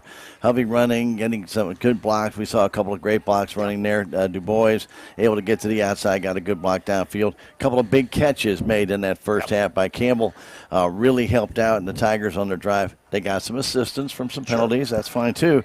But it was a nice drive overall going from one end of the field to the other, and I think that was very important for the psyche of the Tigers. Now, the bad thing that happened is that was Du Bois when he came in for one more set of downs, and that's it. He has not been back in the game at quarterback. And you put in a freshman quarterback, and you just started to get rhythm with Caden, and now you've got to change. Yeah. And so that seemed to disrupt the Tigers', we'll say, mojo a little bit. Yeah. And on the other side, Noster, I think got off to a little bit of a slow start. Tiger defense played well. They cut them down. But in all honesty, I think some penalties hurt them early on, especially on the fourth down play. They gave Salem Tigers that first down. And, Tigers 7 minutes, 32-second drive in that first quarter. That's how you keep their offense off the field. Yeah, exactly. And then they were able to stop them. But then as Noster got used to the conditions, got used to what the defense was doing, started showing their athleticism, some real nice plays by not only Livingston but their quarterback. I thought Trey Payne had a real good first half. He recovered a couple of bad snaps and ended up making some positive yards out of them, and that's very difficult to do. So got to tip your cap to that young man. But also you look at the opportunities they had. They had a chance to get a touchdown. Really a nice pass to JoJo Lopez, just a little too high, and he couldn't go up and get it. Or this game could have been a whole lot different. So a lot of good things for both teams. 13-7 lead for Noster. Unfortunately, one kind of big mistake at the end by the freshman quarterback. Everett Campbell thought he could get that pass in, and sometimes you have to look at the experience on the other side. And I know as a young quarterback, you think you can do it all. I mean, we all did. I mean, that's sports, I can right? get that in there. Well, it is, but he saw his guy was open. And I'll tell you what, if I would talk to Ray Goldsby right now, he probably has a smile on his face and says, I guarantee I kind of set him up. And I guarantee you he did. And then he stepped right in front of the receiver and took it and went for the touchdown. Yeah, he just baited him, like you say, Stan. He baited him, it baited him enough and stayed off of the receiver enough. It made it look like he was wide open. And the next thing he had to do is, and I'm sure that Campbell never seen the guy. No. And I'm sure he thought, my guy is wide open and I'm going to nail it to him. And when he throws it out there, Stan Goldsby says, thank you very much, and away he goes the other way. 2 steps, and he steps right gone. into the path of the ball, and he's gone. Yeah. And, again, you just got to tip your cap to that. That's experience. senior leadership, That's taking advantage of a freshman quarterback. And, that's what you do. Yeah. You look for the weaknesses of the other team, and I'm not saying they exploited it, but they took advantage of Campbell not being able to read the field probably as well as he should. Just didn't say he's a freshman. You got to understand no that. experience, Let's talk a little bit about the stats in that first half. And like I said, the Salem Tigers got off to a great start, but they could not keep that offense generated through the rest of that first half after that first drive, Rick. It finished with 4 first downs, took 7 minutes and 32 seconds off that 72-yard drive, but that's been about it. And after that, they've actually kind of gone backwards. Yeah, you're right. We started out real good. We was, like I said, going down the field, and then we just kind of, from the rest of the half, Stan, we just kind of sputtered. We'd get a little bit, and then, then negative, and then negative, and then negative, and then, next thing you know, you're putting the ball back away, and you don't want to give these guys many chances. You got to keep your offense on the field as much as you can. And that after that first drive, it seemed like the Salem Tigers offense didn't stay on the field very long. No, they didn't, and I made a little mistake there, and sorry for it to Ben, but oops. Oh. Oops, yeah, oops. There's always an oops in there. Yeah. But, overall, though, on that first drive, they had 4 first downs. They were able to move the ball pretty well, finished with 72 yards. Again, they did get assisted by 3 penalties by Noster. One, 5 yards. Another one was 10 yards. And then another one was 1 yard. So you had a total of 16 yards that you got. And virtually, Rick, when you look at your total for the first half of 56 total yards, and that's 16. That's it. That's all they had. That's all the offense that Salem Tigers had. And so after that, they were not able to get anything more. Like you said, gain a little, lose a little. Didn't get anything going. Yeah. So they're going to have to address that situation in the second half. They're going to get some offense out of somewhere. Otherwise, the defense is going to be on the field a lot in that second half. And we come back after that, Stan, and I thought we kind of got away with. We pounded the ball, I thought, real well. And then we kind of changed it up, and we started, coming with the tried to do the little bit of the misdirection stuff. Stan, inside end around. This team is too quick for that. I think that right directly at him it was the key in that first quarter, which is the Salem Tigers did. And then we kind of got away from that a little bit. I'd like to go back to let's pound the ball and see what happens. So let's just. The inside handoff to end arounds, sometimes when you got speed on the outside like Noster does, Salem does not. I mean, we are not blessed with some great runners. Right. We have good runners, but we were not blessed with those supersonic speedsters. And Noster is able to cut those off. And when they hit them for no gain, that should tell you something. It's probably not going to work. Go back to doing what you're doing and go back up the middle. So total of basically for the Salem Tigers, 56 yards in offense. But with the penalties of Noster, which was 5 for 26 yards, that's the offense of the Salem Tigers. Yeah, you're right, Stan. We'll kind of go over a little bit of individual stats here in this first half. Is the leading carrier in this first half for Salem's going to be Reuben Hovey, Stan. He had 9 carries for 21 yards. Caden Du Bois, before he went out, Stan, had 5 carries for 8 yards. Josh Owen come in, had 1 carry and gained nothing. And then Wyatt Campbell had a couple of carries, Stan, and he had a -3 yards. Everett Campbell had 1 rush, Stan, for just 1 yard. So Salem only had 27 yards on the ground in this first half. And Du Bois was able to throw a couple passes for completions. Yeah, he was 2 for 3 for 29 yards. He had a 23-yard completion to Wyatt Campbell and a 6-yard to Wyatt Campbell. So Salem ended up, Stan, with 56 yards rushing. Mr. Campbell come in, Stan, and he was 0 for 2 in the passing game, and the one that you were talking about, the big one, was the 1 interception that turned into a touchdown for Noster. And if we look at Noster, there is 6 first downs as they really control the second quarter of play.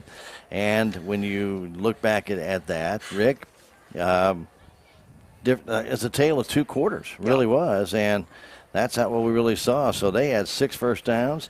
We did mention that there was a turnover for each team, interception by Noster, fumble by Noster, Salem recovered. So each team had 1 turnover, and they were basically almost in back-to-back plays. They were, virtually. So Salem Tigers 1 penalty for 10 yards and 5 for Noster for 26. You know, it's not a whole lot. Not a whole lot, really. Penalties. Yeah, not a whole lot of penalties. A really, really good job. First off, you know, Noster was able to get some good field position when the Tigers actually went at the 25-yard line. If they stopped Noster, then they got the penalty, moved them back to the 15. It really hurt. Yeah. Anytime that you're going, like you say, when you're deep down there, and then you have to go deeper because of a penalty, that really hurts. And then, of course, they had good field position. Tigers were able to get the ball in a turnover, but then the next turnover gives Goldsby is free trip down the field. Say, here you go. And he took advantage of it. Yeah, absolutely. So, overall, not a bad first quarter. It's still early in the season. Some of these mistakes are going to get worked out. But I thought it was somewhat of an entertaining, even as wet as it is. I thought both teams played pretty well. I did too, like you say, and that, with the field conditions. I mean, like I say, and they look pretty good. I mean, and I've seen some kids cut, and I haven't seen a lot of slipping. Like you say, we've seen some divots and stuff like that out there. But overall, I think the field is holding up real well. But the running game for Noster, Rick, is what we're going to have to watch. They had only 8 yards in passing, but that running game. They've got some speed, and it wasn't just it was kind of through the lineup here. Let's start out with their leading gainer was Trey Payne. He had 6 carries for 61 yards, and the Sam Livingston had 6 carries for 38 yards. Adam Harvey had 4 carries for 10 yards, and then Rhett Grochen had 1 carry for -4 yards, and JoJo Lopez had 1 carry for 5 yards. So they ended up with 110 yards on the ground, of rushing here tonight so far in the first half. But 8 yards passing. And 2 for 5 in the passing game is what and it doesn't look to me like the passing game is their game. It looks like they want to do a lot of misdirection stuff, get the ball into Livingston's hands, and let Payne kind of do what he needs to do. Well, I think, though, in all honesty, Trey Payne can throw the ball very well. Yeah. I'm really believing with the wet conditions, this probably is not the conducive, perfect night for them to throw the ball. Because it is wet. It's hard to get that cut. It's hard to hold on to the ball. And if you got gloves on, and, the gloves are great when it's dry. When it gets wet, sometimes it goes right through those gloves. And they may come out and throw the ball all over the field in the second half. We don't know. They might. They certainly might. Speaking of the second half, we're getting close to closing back in on that. So the Salem Tigers will be home next week. SCA play, Ricky. They take on the Houston Tigers. And that game will be right here at the Salem High School football field, 7 o'clock game time, Salem and Houston. That's right here at KSMO. We have a little payback from last year, don't we? True, that's true. Yeah, I believe that's true. Start that streak all over. Yeah, that's going to take a long time. But anyway, Salem and Houston next Friday here at Salem High School football field, 7 o'clock. And again, if you can't make it, we'll have it here on KSMO Media.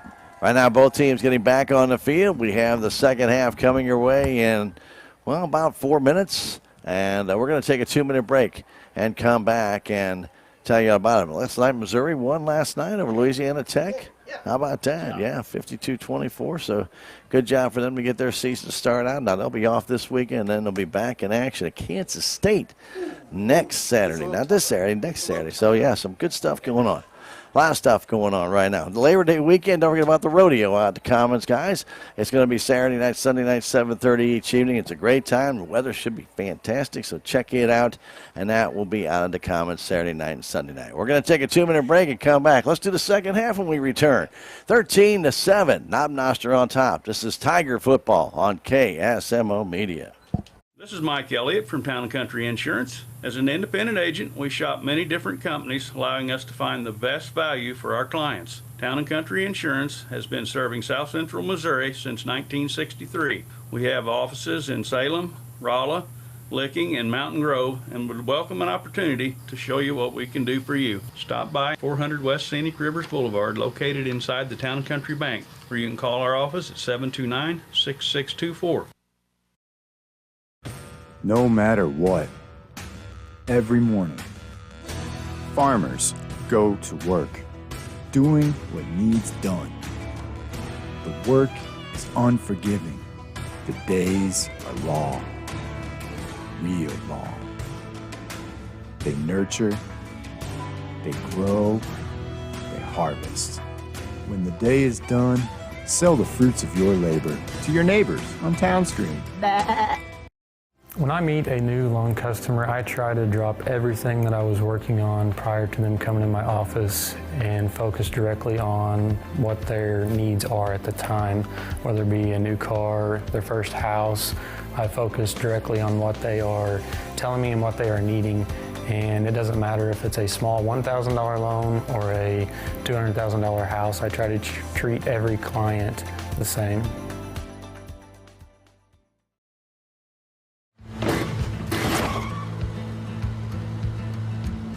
Sorry, Dad. Sure, you could get him a new car. You could also light a pile of money on fire. Because as long as Mr. "It wasn't my fault" takes the wheel on occasion, maintaining this car is your best option. So keep it running longer, stronger, with quality parts and a whole lot of Napa know-how. Dad, where are you going? Really?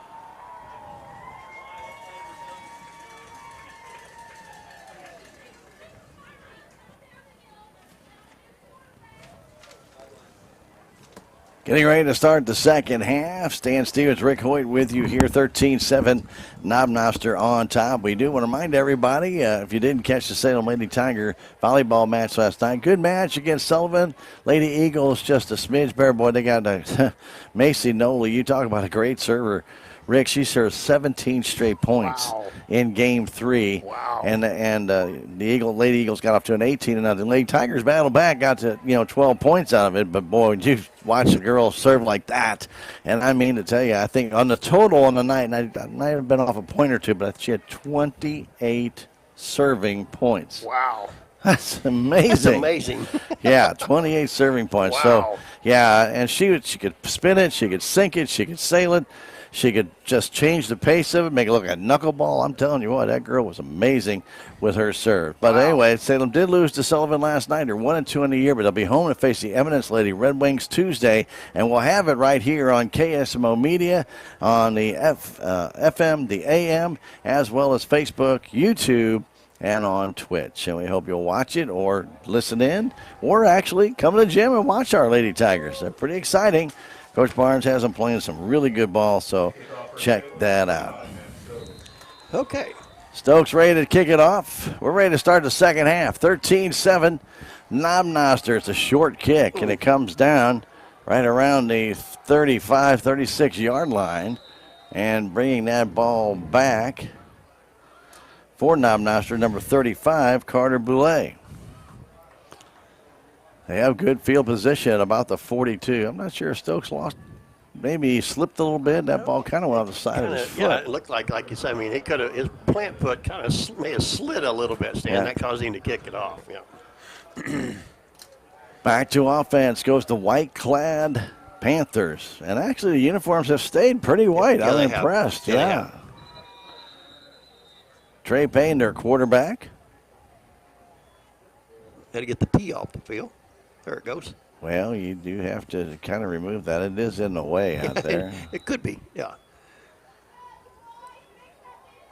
Payne waiting on that snap. Gets it, hands that ball off, and trying to fight his way through and getting a pretty good gain for Noster on the right side, on the far side of the field.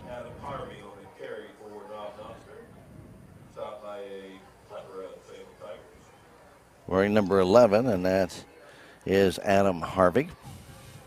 Gain of about 5, maybe a little about 5.5. Yeah, almost 6, huh? Yeah. Almost. Livingston in a slot right. Lopez in a slot left. They give it off to Harvey again. He breaks another tackle, dives forward, and will get very close to the first down. I think he's just a shade shy. Okay. And right around the 48-yard line of Salem. Should bring up third and about a foot. Atkinson with the tackle there for Ricky. We didn't talk about him too much in the first half. No, we haven't, have we? Livingston sets up in a slot left.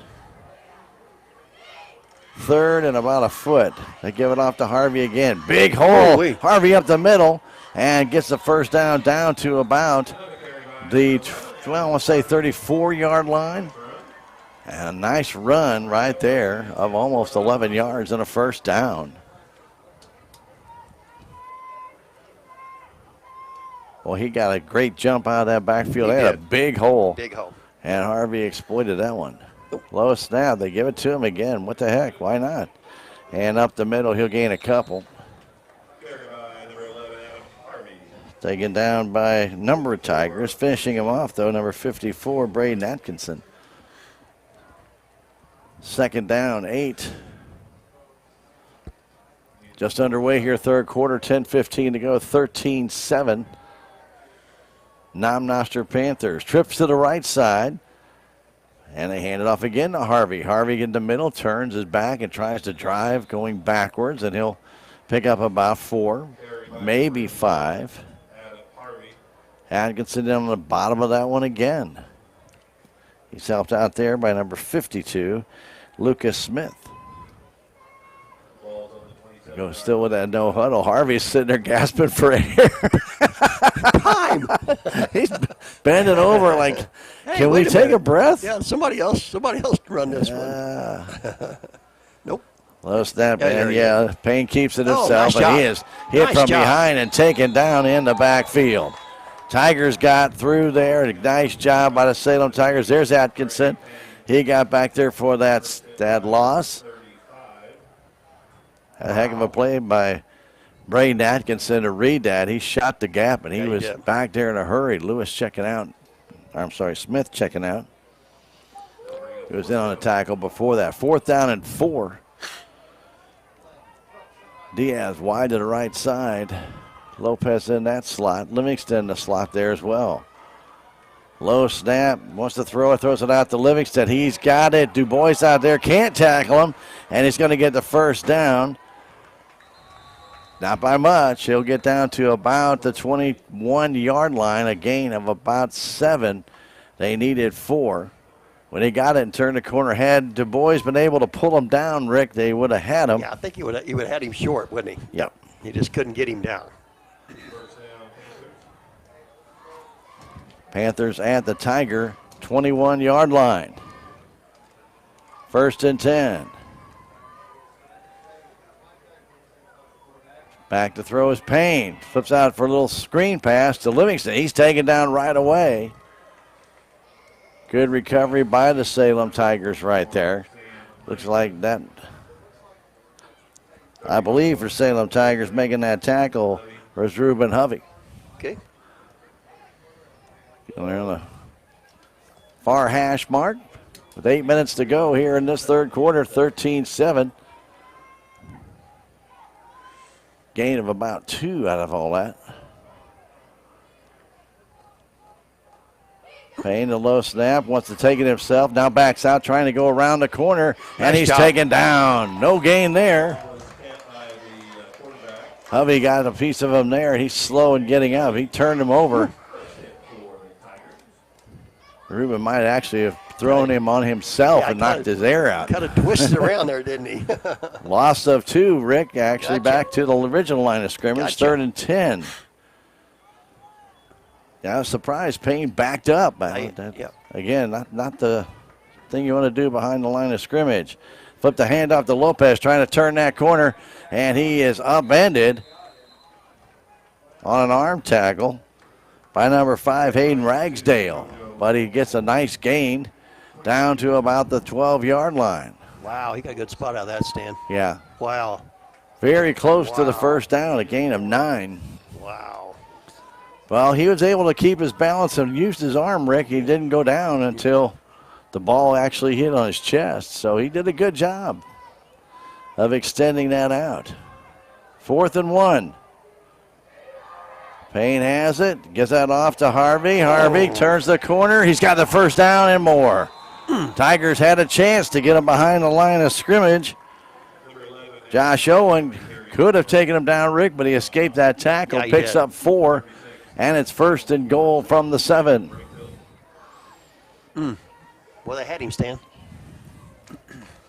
Well, I give some credit to Harvey. He made that cut inside. He kind of was able to turn sideways with David McCune style for those Salem fans, and he was able to sneak by. Now inside flip to Lopez, trying to turn that corner. He does, still on his feet, very close to that goal line. He's brought down at the 1. A little inside flip that they like to do. And Lopez picking up about 6. Pretty well every time he comes in motion, Stan, he's going to get the ball one way or the other. To bring up 2nd and goal from the 1.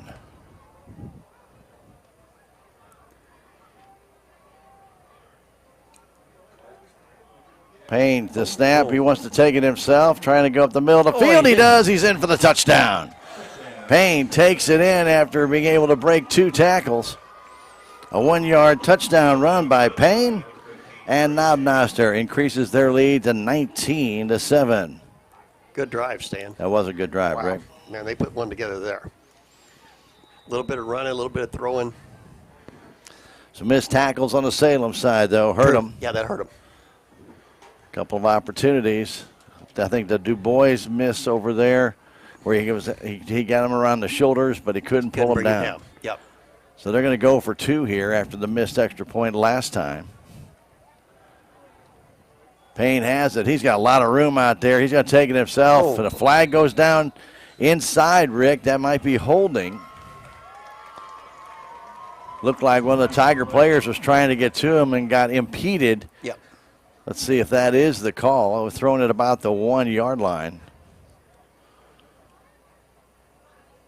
Yep. Looks like we're going to have a holding out there on the outside, Stan. But boy, I tell you what, Payne recognized that opening over there, and he took off for it. Once he looked, he took, didn't he? Wow. Yep, holding against Noster. Yep.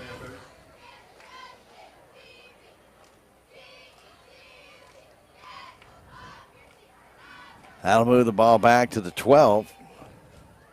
That's a tough 10-yard penalty right there, just for an extra point. But it can be a key extra point. That's true. I mean, you never know. Like I say, those missed extra points can come back and get you at the end. We've seen that, haven't we? Yeah. So they're going to go. They're going to go for 2 again from the 12. They go trips to the right side. Payne with Harvey in the backfield. Keeps it himself, rolls to the left, has some running room, trying to turn that corner, but he's not going to make it. Nice job. He'll get 2 yards, but that's it. Tigers extended him out. Hovey out there, Atkinson out there. That's a 2. Yep. And he could not make that turn, and so Tigers hold on the 2-point conversion. It fails, and it's a 19-7 game. But you're right, that was a very impressive drive. The mix of pass and run and doing a little bit of different things. The inside handoff to Lopez in motion where he was able to turn that corner. We talk about that kind of speed, and that's one of the things Salem Tigers with a very young team, Rick, and we're talking about 25 freshmen and 14 sophomores. And even if they're fast, they're kind of somewhat still learning the game.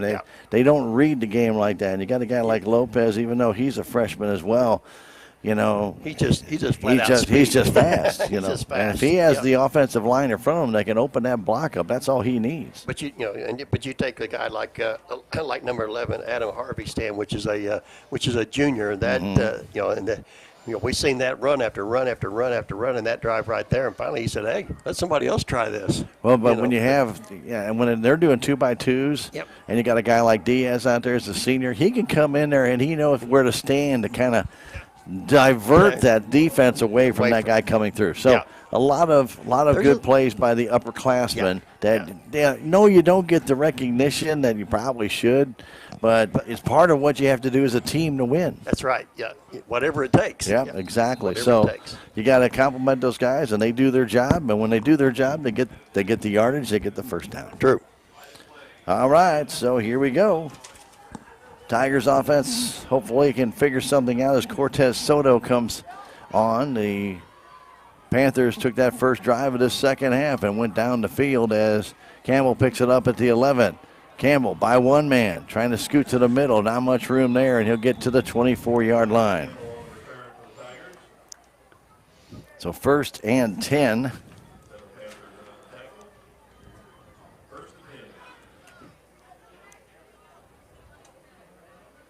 And what can the Tiger offense do here, Rick? Yeah, we got to match that, Stan. We got to come back and do the same thing they did, and just put this ball, take it down the field, and put the ball in the end zone, and get back within a score.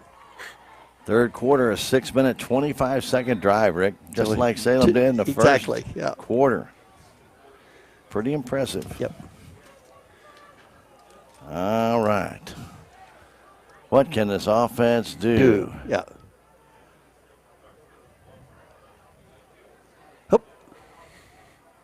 The Tigers are going to have Campbell in there. He takes the Wildcat snap, but an illegal procedure call. Yeah. Against the Salem Tigers. Yeah. We got confused in there, Stan. We had too many players, I think, on the field and tried to get off, and that's exactly what they got called there for. So Wyatt Campbell kind of acting as quarterback here.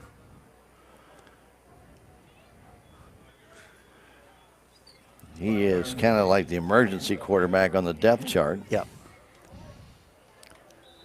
And I guess we are kind of in that emergency situation now.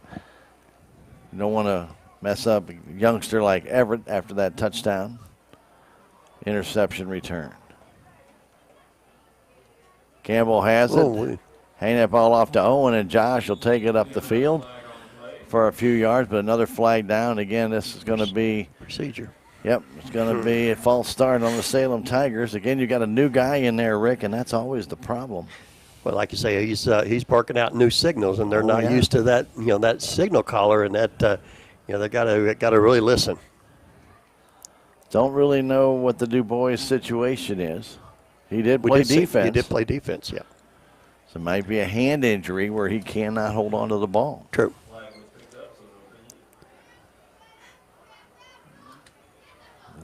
Flag was picked up for no penalty. They moved it back 5. Well, they moved it back 5 the first one, but that's not even a play. Now they're going to move.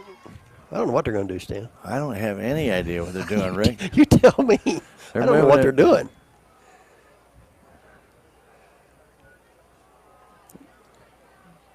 I still don't know what they're doing. So we had the illegal substitution. That's right. So that's a 5-yard penalty.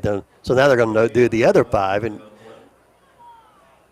I'm assuming, and they're going to go be 1st and 20. So they're back should be at about the 14-yard line. Yeah, with the 1st and 20. There we go. Okay. I didn't understand why. I mean, he could have declined that. Well, he could have declined it, but it would have changed down. Yeah.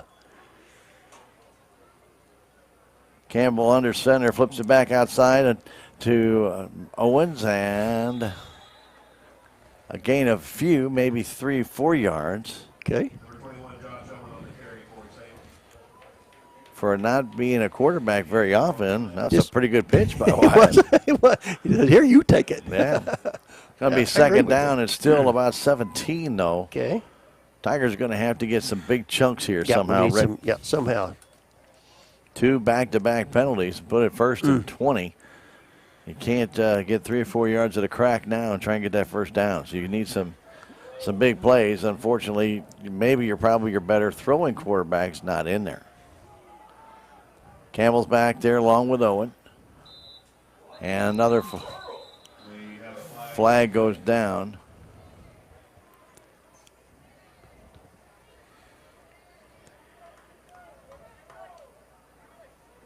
And one of the Salem Tigers talking to the side judge. Another false start, Stan. Yeah, that's what they're saying, Rick. And that's 3 in 4 plays. Yeah.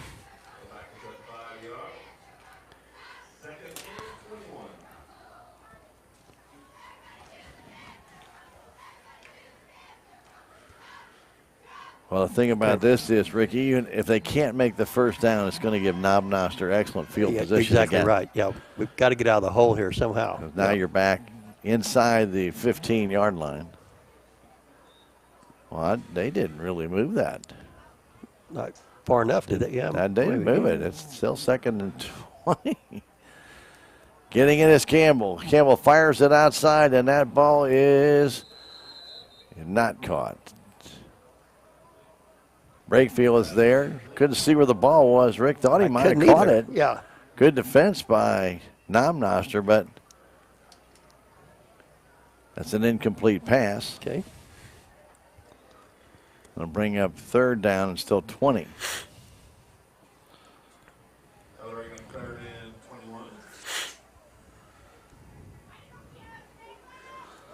Well, the Tigers right now, Rick, trying to probably figure everything out with injuries and things of that nature. This is really putting them kind of, and I'm sure they didn't practice this all week long with a different quarterback. And not to make excuses, but they really were coming off a sour effort last week with St. James that they were working on things and they needed something else. Campbell fires that ball out incomplete. Intended out there for Ingram, but they're going to bring up fourth down. Well, I'll give Wyatt Campbell credit. He's not afraid to throw the ball. He stayed in there. He took a shot right there. And he did. That ball still would have been short of the first down, but it would have gotten him out of a hole. So right now, Metcalf's going to be kicking basically from his goal line. And they have Andres Kinos standing at about the 40. They had Livingston out there, but after he had that one hit and misplayed the ball, actually kind of lost it, got lucky. True. They put Kinos back there. So Metcalf will drop back near the goal line. Snap is back. He gets it off. Partially blocked. I think a hand got on it. Kinos picks that ball up in motion at the 36-yard line. Down the sideline he goes. And he'll get to about the about the 18. Wow. I thought he stepped out of bounds near the 20, but they say no. Actually, they're going to throw it at the 17-yard line. A heck of a return of 18 yards. Man. On that punt. I believe a hand was gotten on that ball the way it spun out of there, Rick. Yeah, it spun out of there, and that was that was a nice pickup on that. It was. Wasn't it? Wow. Keno's got that in full flight and took off, and he was pushed out of bounds at the 17-yard line. First and 10 for Noster. 4:02 to go, third quarter. 19-7. We had a flag also on that play. Flag is on the play. Yeah. We had an illegal man downfield again on the Salem Tigers. I think I'd decline it. Would you make him take it again? No, never. Yeah. I love it when your officials out there like you don't want to take that penalty. I'm trying to tell you something here. Yeah, take a hint. I'm trying to tell you. Wow. Let's go. Rick, it looks like they're going to take the penalty. No, they're not. Why would you? Yeah. Illegal. Now you finally said okay, no. Yeah. Surely. They decline it. I was going to say. It almost looked like that they were trying to put the ball back at the line of scrimmage. I see what you're saying. I saw the official go over there like he's going to move the chain gang. I thought, what are you doing? No, move it that way, yes, but he was just going to move the down marker. No. I don't think so. I don't think Mr. Franklin would do that. True. All right, Livingston in the backfield with Mr. Payne. 2x2 on a receiving core. In motion, they hand off to Livingston up the middle. Livingston breaks through one tackle and gets down to about the 10. Nice 7-yard gain for the young man. Will bring up second and 3.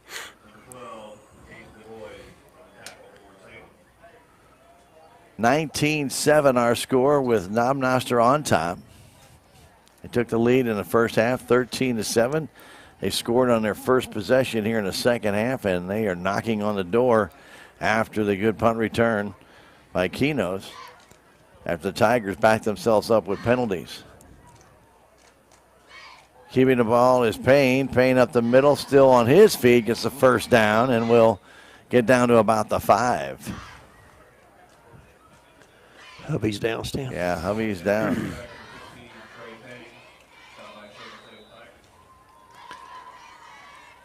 I guess right leg, maybe, Rick? Looked like it, yeah. He come in there and tried to make the stop, and just didn't look right, yeah. So Noster with the first down, first and goal at the 5. And, yeah, Hubby, who's played a very good game here today. Ruben. Let's hope that that's a cramp. That's what I'm thinking, Stan, yeah. He's trying, it looks like he's trying to stretch it out, Rick. Stretch it out, yeah. Let's just hope that that's what it is. Yeah, there he goes. Yeah, It's he's gonna feeling lock, it. It's going to lock up again. Oh, that Charlie horse is going to It won't get out feel of there. bad. Yeah, It won't get out of there. No, it doesn't. Get some water in him. 3:13 to go in this, the third quarter, 19-7. I do want to thank our sponsors that make it possible for us to bring you Tiger football on KSMO Media and all Tiger sports, as a matter of fact, like J&D Automotive. Also, you have your friends at Aligned by Design Chiropractic, Hometown Mechanical, and your Denton County Vet Clinic. There you go. Well, I really want to thank them. Yep. And everybody who helps sponsor Tiger football, softball, baseball, all sports. All sports. Yep. Really appreciate them making it possible for us to bring this to you on KSMO Media. All right, first and goal. Hand off to Livingston. He's got speed, but he's not going to outrun those two guys. Dubois got him by the jersey. He wasn't letting go. And he pulls him down for almost a 4-yard loss.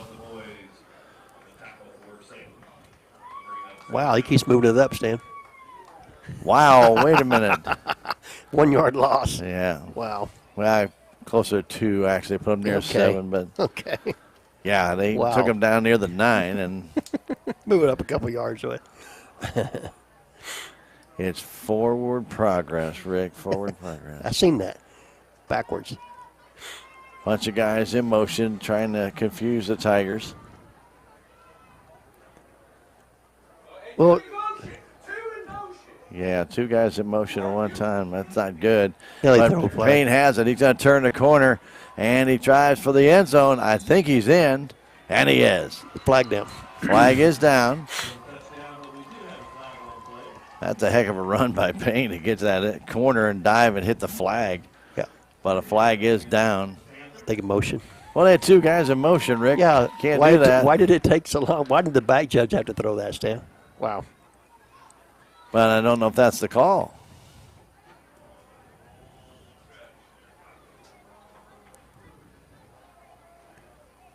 Still haven't seen a signal. 5-yard penalty? Yeah, I'm pretty sure that's what it's going to be. Illegal shift. Yep. I mean, we see, like you're saying, it's going to the coach's step aside and seeing the same thing we did, Stan. As 2 guys in motion at the same time. That cannot happen. Not when they're moving I'm surprised forward. I'm surprised Jim did not throw that. Well, maybe he was looking the other way, That could Rick. have been true. Yeah, 1 guy on the line moving. You had 1 guy in the backfield moving. Harvey back in the game. Give it to Harvey up the middle. Harvey getting inside the 5 to about the 3. It'll bring up third and goal from the 3.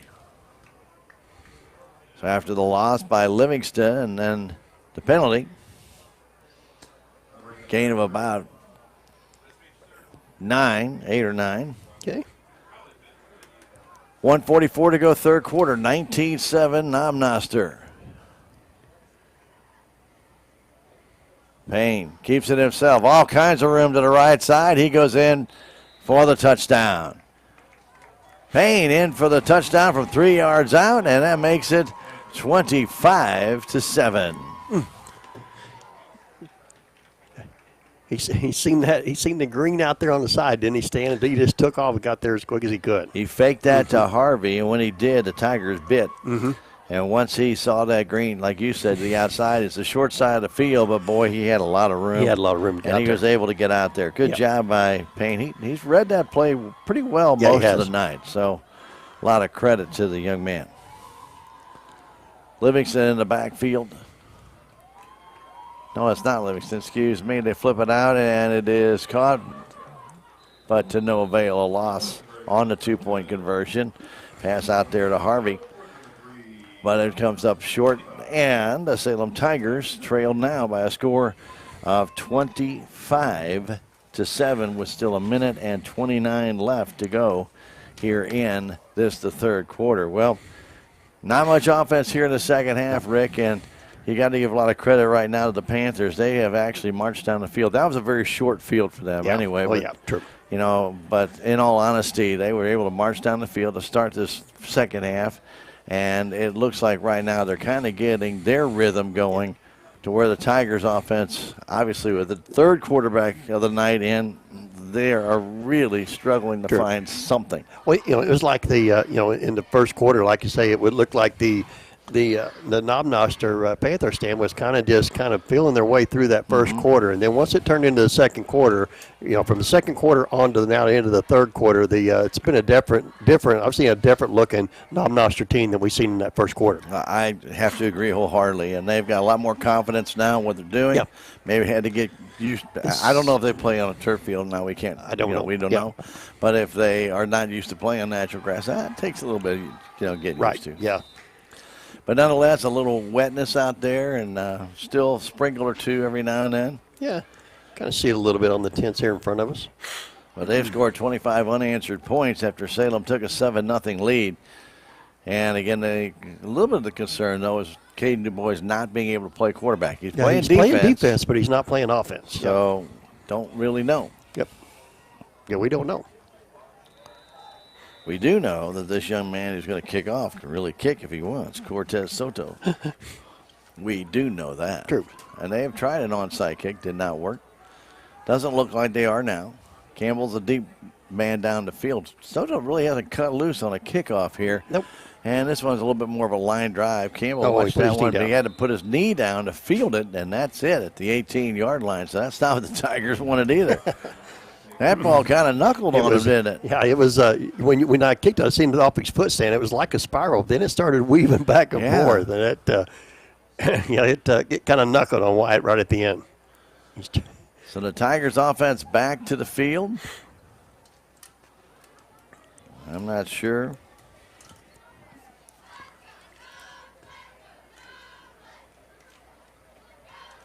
I'm not sure if Evan Mendenhall's not going to be a quarterback.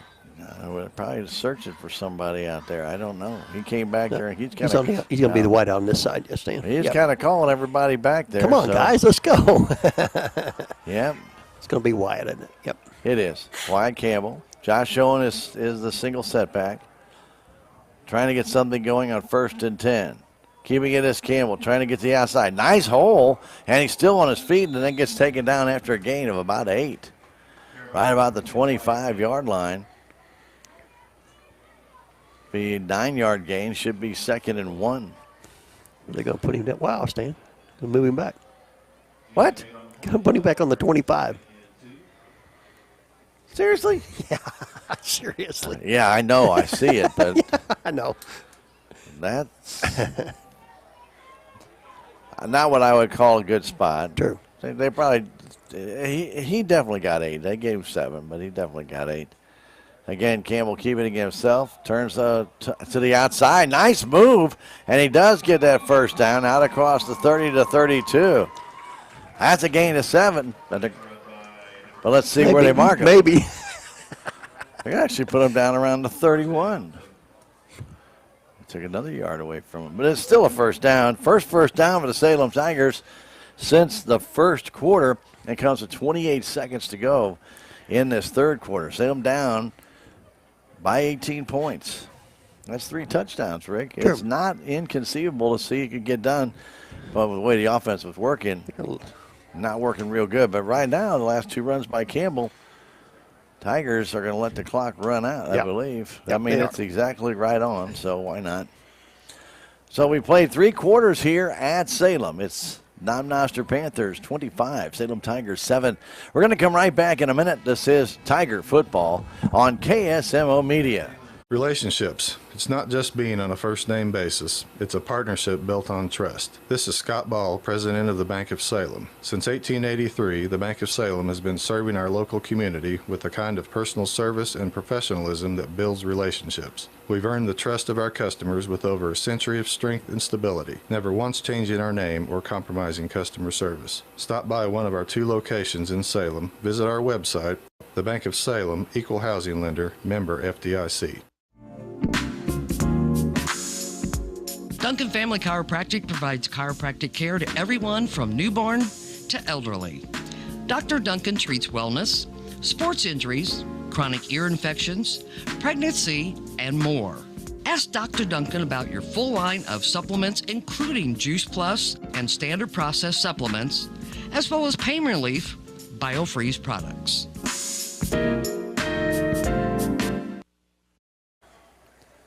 Don't forget those on the radio side. We got Cardinal baseball coming up against the Cubbies. Yeah. It's on a delayed basis, by the way, and it will come up immediately following this game on KSMO AM 1340, FM 95.7. Cards and the Cubs. I wonder if that game got started on time. That's what I was wondering, too. I'm not for sure that it did, Yeah, they were having a little rain just like we were, so we'll see what happens. Well, there you go. I don't think it got started on time, though. I don't think so either. Anyway, we'll have that game for you immediately following this one here on KSMO Radio. Snap is back. Campbell again taking it himself, trying to find a little opening. He ran the wrong way that time, and he got nothing. He lost maybe a yard. Livingston out there forced the issue, and then 2 other Panthers were able to get him down. Actually, no gain, Rick. Gotcha. So they actually gave him a pretty good spot on that one. I thought he lost 2. I thought he lost 1. They put him back at the line of scrimmage. Yeah. Oh, well. That's all right. 4th quarter action here at Salem High School. Remember, we're back home next week against Houston. SCA play begins next week on the Salem High School football field. We'll be right here. We'll be here to bring it to you on KSMO Media. Tigers and the Tigers getting it. Campbell. Nice move there. And he's not going to get any further, though. He'll gain a yard maybe on the tackle by number 35, Carter Boulay. Boulay got him in the backfield, Rick, and he just couldn't bring him down.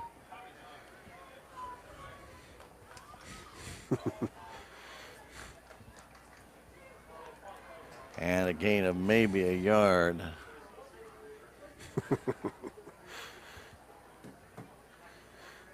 So remember, Cards and Cubbies. Cards and Cubbies after this. Yeah. After this one. On the radio side.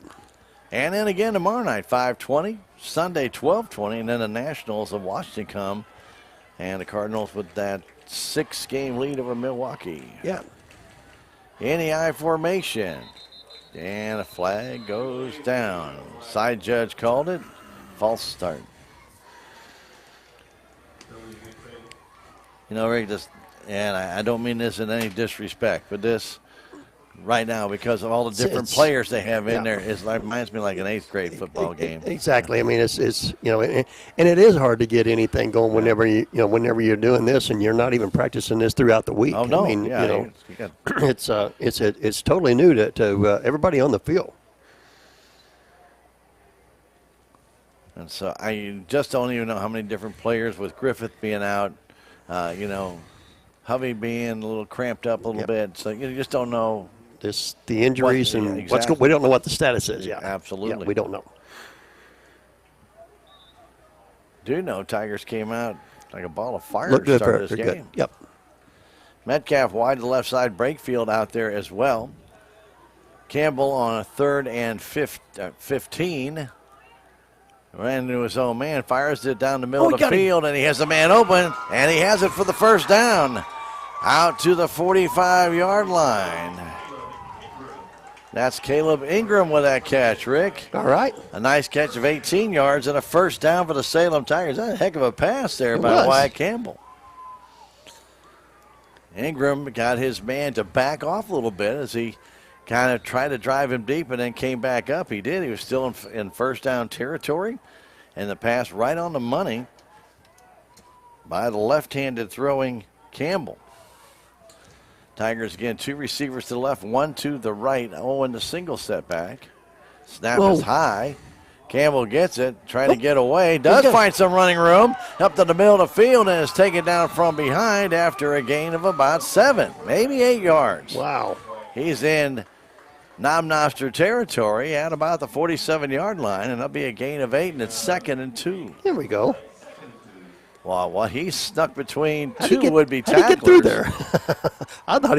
I thought he was going nowhere, Stan. Yeah, I didn't think he was going to get out of that mess, Rick, but he did a little stutter step. So obviously the traction in that part of the field still very good. Very, very good. Because like I say, yeah, he made a heavy enough cut there that that field wasn't holding him. It wouldn't have held him there. He would have slipped, he would have slipped right down. Yeah. And a little early start there by the Salem Tigers. Kind of making a little motion early. Number 79, Hunter Brown. It's going to cost Salem 5 on a 2nd, 2. They're going to back him up. He came up, and of course the defensive line reacted to him moving. Yeah, everybody's going to say, "Well, he moved." Yeah, he did, but he moved on his reaction. Oh yeah, when you got that, it's kind of hard to hide, isn't he? Yeah, Hunter Brown is 6 feet, 325 pounds. You're not gonna, hide him. You're not gonna hide. Man, when he gets up and moves first, you're gonna know it. Somebody's gonna see him move. I guarantee you. See him move. Big boy. He is big. 8:45 and counting. 25-7. Noster on top. But the Tigers showing some life on offense here, which is great. We're loving it. Struggled for a while. Campbell getting back to Owen, trying to turn the corner. A nice move, and Owen cuts up the field. And he'll get close to a first down. I think he's shy by a yard, Rick. Where's he going to put him, Stan? He's going to put him down by the 45. I think it's going to be close to the 46. So it'll be 3rd down and 1. Just about 5 yard, maybe about 6 yard gain. Okay. 6 yard gain. Gotcha. Well, I say put him back at the 40. Leave it alone. Yeah, I'm going to. I'm going to leave him alone. Yeah. We're going to call a 3rd and a long one. How's that? When he marks it over here, like you say, it was at the 46, and then they put it out in the middle of the field, and they move back a yard. So I don't know. Yeah. He might have stepped out of bounds at the 47. That's true. He could have. Don't really know. We don't. Brakefield to up man as they go in the I formation as Campbell goes under center. Give it to Brakefield, and another flag goes down. Tigers did not get set, I don't believe. Nope. So Campbell got up to the line of scrimmage, but they never got set. Yeah, they tried to do a quick snap there, Stan, I think, before his guys were set. It was a good play because they gave it off the Brakefield, and I can tell you one thing, he'd have gotten the first down. He would have got the first down, no doubt. Now, I don't know how much farther he would have gone, but he was already had the first down. They was trying to do the hurry up there and then didn't get everybody set. So now you're back to 3rd and just about 7 again. Yeah. So the penalties right now really piling up for Salem Tigers. 7 of them for 40 yards. Most of them false starts. True. Campbell keeps it. Campbell trying to break through. Campbell gets back to that 47-yard line again. Then he is just buried out there by Andres Quinos. And he'll get down to the 48-yard line. It'll bring up 4th and 3. A gain of about 4.5. Yeah. But with 7:50 to go, this is an imperative 4th down if Salem thinks they have a chance. They have to get this one. They've got to convert this to keep this drive alive. You're right. Because then you still, if you can start showing offense and you get confidence on it, Rick, you know what can happen. Yeah. Go out there onside, come out and get you a turnover. I mean, you never know. Onside kick, you recover it, and the next thing you know, we've seen stranger things happen in football. I formation, 4th down, and coming across that time, I don't think that was Salem. I think that was all Noster there. I think Noster was a little happy And I believe it was number 50 jumping across, and that was Trevor Harvey. Salem was going on that first count. Let's say now, everybody stay set. I'm going on 3. And that's exactly what they did, and they got Noster to jump. That's just their second penalty of this second half, Rick. Yeah. First half was a little different. Not bad. No, and that one gives the Tigers another first down, their 7th of the game, with 7:15 and counting. But it gives them that first down in Panther territory. Ball the 43-yard line. Campbell's done a good job since coming in. Flips it outside to Owen. Owen trying to reverse the field, and he's going to lose 2. Nowhere to go. No. Livingston cut him off to the outside, Rick, and we kind of talk about that. And with his speed to get to the outside, he made Owen cut back in. Yeah, he did. Yeah. He had reinforcements. He had Josh had no nothing to do except for try to cut that ball back inside, and he run right back into a lot of Panthers there. I don't think, and obviously we don't know what his status is after the concussion, but I don't think he'd be able to run around Livingston to the outside and then get any yardage. I don't think so. No. Unless Livingston fell down or something. I mean, there's always that. But I mean, just on a one-on-one basis. No, he couldn't. I don't think. And if he did, he'd get reinforcements to come up and help. True. Campbell himself, who gets pulled down, that almost looked like a face mask, but they didn't call it. I think he had him out of the jersey, yeah. Yeah, very close to a face mask, down around the upper part of the jersey. And a loss of 5. It'll bring up 3rd now and 16. 5:50 to go. 25-7, Noster. The Panthers with real good second quarter. And I think the big play, the Goldsby 53-yard interception return near the end of that first half, Rick, kind of just changed the entire complexion of this game. And then Noster came out in the second half and used that offense, and they've done a good job. And a little movement again, this time of Salem first.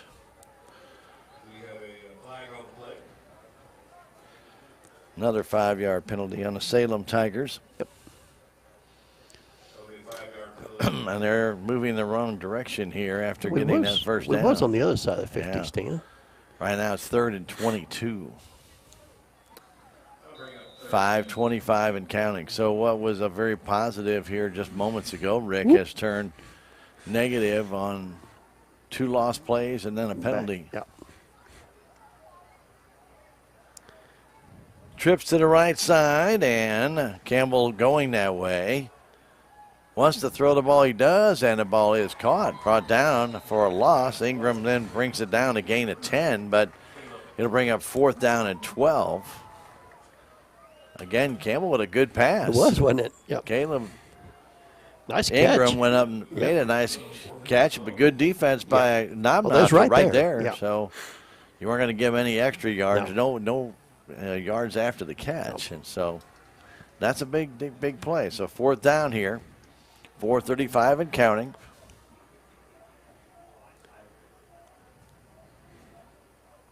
Campbell gets it, turns to his left, wants to run, has some room, cuts to the inside, now back to the outside. He's very close to the first down, Rick. I'm not sure. I mean, really close. Really close? He's right at the 33. That's about at the sticks. I don't know, man. They may have to measure this one, Stan. That's a 12-yard gain, but I don't know if he got the first down. It's very close. That's a heck of a run by Wyatt Campbell. First down. He's weaving his way through. Got a Bill Peach first down? Yeah. Wow. Jim's done this for long enough, hadn't he? And Jim's done this long enough. And for those listeners that don't know, we've known Jim for a long time. And we know Bill. Good guy, and the late Bill Peach was a great official. Yes. And when the game was winding down like this, if it was 9.5 yards, that's a first down. That's close enough. That seems like that was what Stan was talking about is the old Bill Peach drill, and that was it right there. Don't bring those sticks out here. We're not measuring this. Campbell looking, turns to the outside, and he hurdles a man and goes flying out of bounds near the 30-yard line. A gain of about 3.5, maybe 4, depending on the spot. 3:40 and counting. Well, I've been impressed with Wyatt and at quarterback here, Rick. He's kind of taken it upon himself here. He has done a good job. Yep.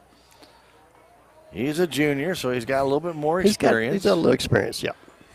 Taking over for Everett. And that might be a little bit of a protection here, too. Yeah, true. Yeah, we don't know. Oh, no, yeah. If you put a freshman in a varsity game and if they're not really ready, it's a scary situation. Oh, yeah. You see those big guys out there, and you Holy, do what? Yeah. Where'd these guys come from? 2nd and 6. Campbell wants to throw, fires it deep down the field, and the ball is going to be intercepted. Picked off there and returned, I believe, by Morgan Elwell. He had him, Stan. So Elwell picks it off at about the 11-yard line. The second interception thrown by the Salem Tigers. And, again, I tip my cap to Campbell. He came in and moved the Tiger offense. And here in the second half, they need to show some life, Rick. Yeah. And they got the crowd that is here, a little bit excited about what they're doing. Yeah. And, it's still a long season. That's right. Yeah, it's when and like you said, next week we're coming up on the SCA play. Like you say, I mean, we were, these first 2 games were not SCA. I mean, you're coming into the SCA next week. Noster, 2 minutes 48 seconds away from their second win of the year. Payne has that ball right through his hands, back to about the 10. He's going to try and run it up the field. Now he reverses field, breaks a tackle. Another tackle he avoids. Tigers trying to chase him down. He's still on his feet and dives and actually gets positive yardage. He had to run about 55 yards to get 7. I'll tell you what. He comes out of the game, Steve. I don't blame him. Wow. Enough is enough. Payne with a heck of a run after the snap went right through his hands. They're going to give him a gain of 4. They've spotted him down at the 24-yard line. They're talking about it, Rick. And really, there looked like there was a hold back by the goal line. I seen the same thing you did, too. Yeah, I seen the same thing you did. But we're so far away, I'm not sure if it was or wasn't. But yeah. So we're going to have a new quarterback check in. Yep. Wearing number 4, Eli Avery. And Eli Avery is... Hands off to 42, I think, Stan. Is not going to want to get that jersey dirty. He hands it off to Connor Morris, who Connor Morris kind of gets swallowed up. A loss of that 4. 1:35 to go, 25-7, and Noster will go to 2-0 on the year, and the Panthers will burn a timeout. With a score, 25-7, Noster will take a 30-second break and come back. This is Tiger Football on KSMO Media. If you have the audacity to believe a financial advisor should talk with you, not at you. If you believe access to your financial advisor should be a right, not a privilege. Join the nearly 7 million investors who think like you do. FaceTime and Think Time make a difference. Join us. Join us. At Edward Jones, it's how we make sense of investing. Call Joe Brand in Salem at 729-3831. Welcome back, Salem High School football field. 1:37 here to go in the game. It's not 25-7. It's just Nosters got the lead. Yes, they do. They made a long trip to come to this game, and they're going to take a nice long trip home. I assume they're going back tonight. Sometimes we've had teams come down. They've stayed all night. They could stay here. They could go to Rollins and stay there. I mean, who knows? We don't know. Yeah, we don't know what they're doing. Somewhere else on the way back. Or halfway back. I mean, we don't know. Or they can do like we did to Webb City and get back at 3 in the morning. And drive it back. God, that's crazy. All right. Avery. Again, he'll hand that ball off and getting a yard or 2. Looks like that same young man. Connor Morse. Gotcha.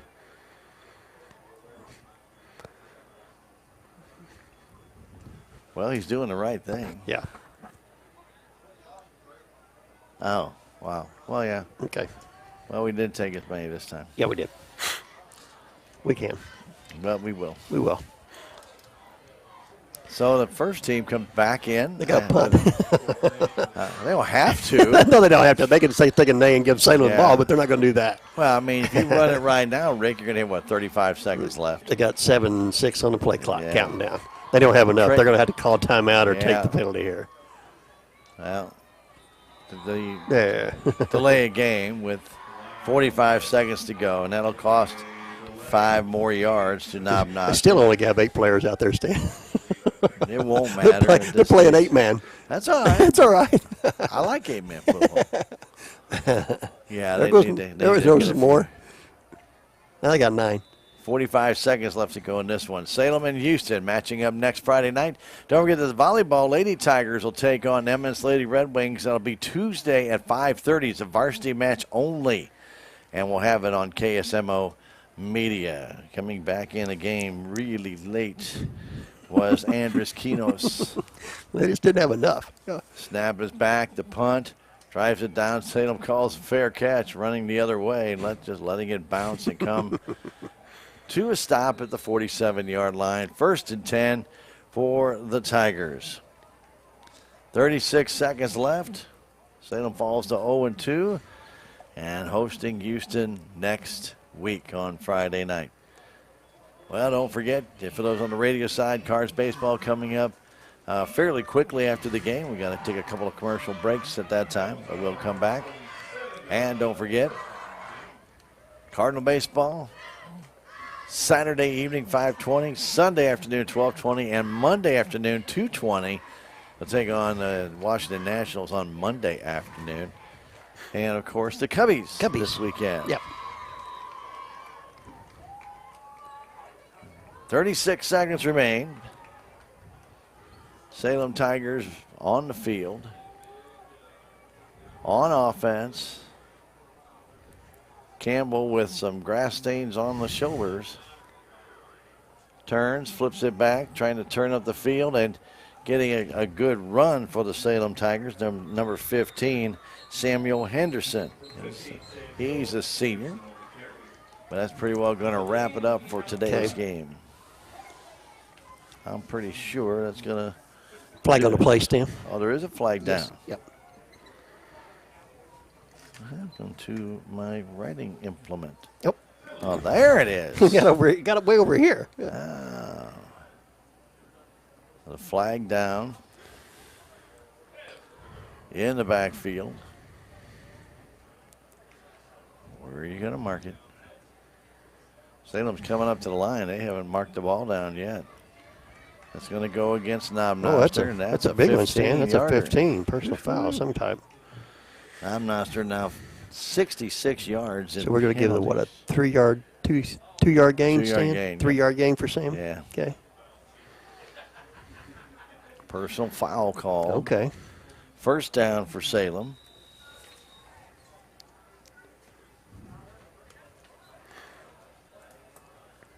.23 seconds. They flip it outside, trying to turn that corner. Henderson, another 1st down for the Salem Tigers.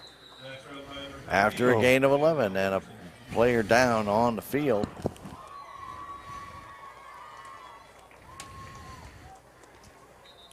That for the Salem Tigers down right now is Owen Hamilton, Rick.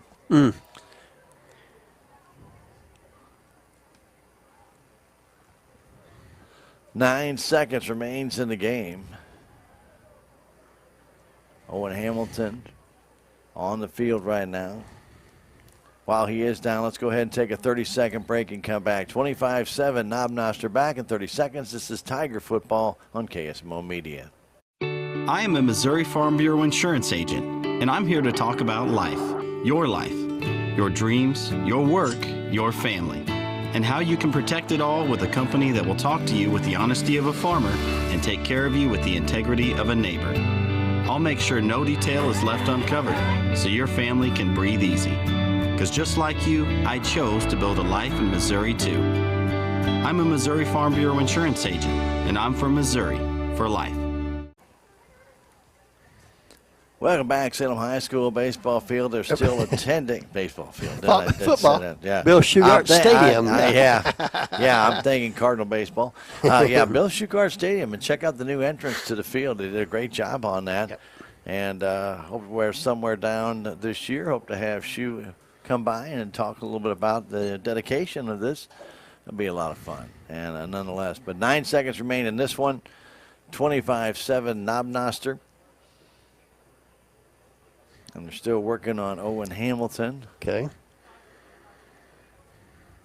And we're just going to keep it here until either they set him back down or call for a stretcher. As of right now, they have not done that. Can't see what the injury is. No, we cannot. They are talking to him. We're going to go ahead and take another 30-second break while they do that and come back. 25-7 for Noster. We'll come back in 30 seconds. This is Tiger Football on KSMO Media.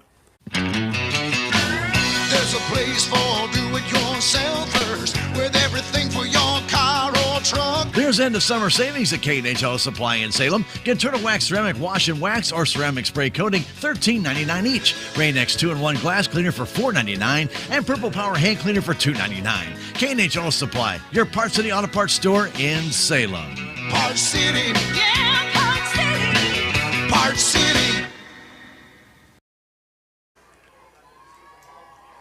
9 seconds remain. Rick, they may start the clock and just let it run out. I mean, they can. Like I say, I mean, there was a running play. Yeah. Once they could go ahead and put it back in motion here. It's up to the referee. He does not elect to do that, so Tigers will get one more snap. One more shot at it. Yeah. Now he's telling him to run it. Yep. Campbell back in the gun. The clock is running down. He takes it, rolls to his right, wants to throw the ball. He does deep down the field, and the ball is intercepted. Incomplete, Stan. Incomplete? Yeah, he called it incomplete. Oh, he must have dropped it as they tangled up, Rick. Yeah. Ball's in the hands of the defender, Cole Larimore, but as they went down, he just let the ball fall. And this game comes to a conclusion as Noster wins it by a final score of 25-7 over the Salem Tigers. And Noster now 2-0 on the year. Salem falls to 0-2 on the year. We'll take a 3-minute break and come back with some stats for you. This is Tiger Football on KSMO Media. Every project is different, which is why Salem Truss uses modern engineering software to design, then construct quality trusses for your home, barn, or business. The size of the job doesn't matter, but the quality of the work does, which is why Salem Truss will deliver their trusses anywhere. Proud to support the Salem community, they're open Monday through Thursday from 7:30 to 4:30 and Friday from 7:30 until 11. For more information, call Salem Truss at 729-9276. Southwest Baptist University campus in Salem provides quality higher education close to home for residents of Dent County and the surrounding areas. The classes at SBU Salem campus are taught in the afternoon and evenings, making a degree attainable for people who are in the workforce or can't afford to go off to get a degree. We offer degrees in nursing, which is an RN Bridge program, elementary education. For more information on the degrees and programs, please contact admissions counselor Chris Welch to schedule an appointment as a prospective or returning student. Salem Memorial District Hospital believes that our community deserves the very best healthcare one could offer. We understand that all physicians need the highest quality images to thoroughly treat each situation. With you in mind, Salem Memorial District Hospital has brought these services home, and that includes our new state-of-the-art MRI. Don't waste your time and money driving long distances. Let us take care of you here at home. Salem Memorial District Hospital. Every patient, every encounter, every time. Southtown Furniture. Southtown, where the bargains are. We've got everything from furniture to appliances. Quality floor covering. We won't be undersold, you'll see. To you, that is our guarantee. Southtown Furniture, where the bargains are. Your legacy. Protect it, prosper, and pass it on. Stephen Patterson, attorney at law, specializes in real estate planning, probate, family law, and business law.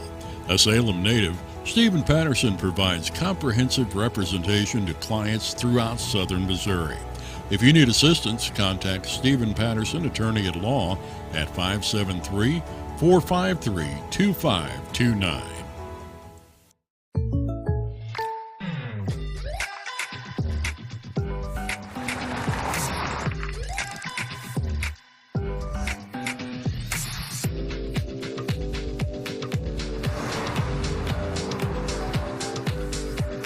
your surprisingly great rates, contact your local State Farm agent today. If you want the real deal, call State Farm agent Cameron Irway in Salem today. Like a good neighbor, State Farm is there.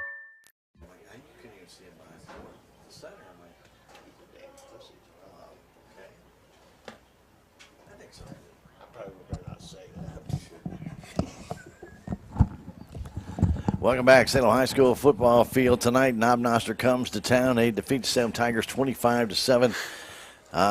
Rick, you know, we know what happened last week at Salem Tigers. We don't need to dwell on that. We don't need to try and reassure everybody. But, okay, that game put it beside you. Salem Tigers had a lot of things go good this week. Yep. There was a few things that went bad this week. Yep. Obviously, the one thing I think that really is the most noticeable is the depth of this team when it comes to their offense, and it's not very deep. You have Caden Du Bois, your starting quarterback.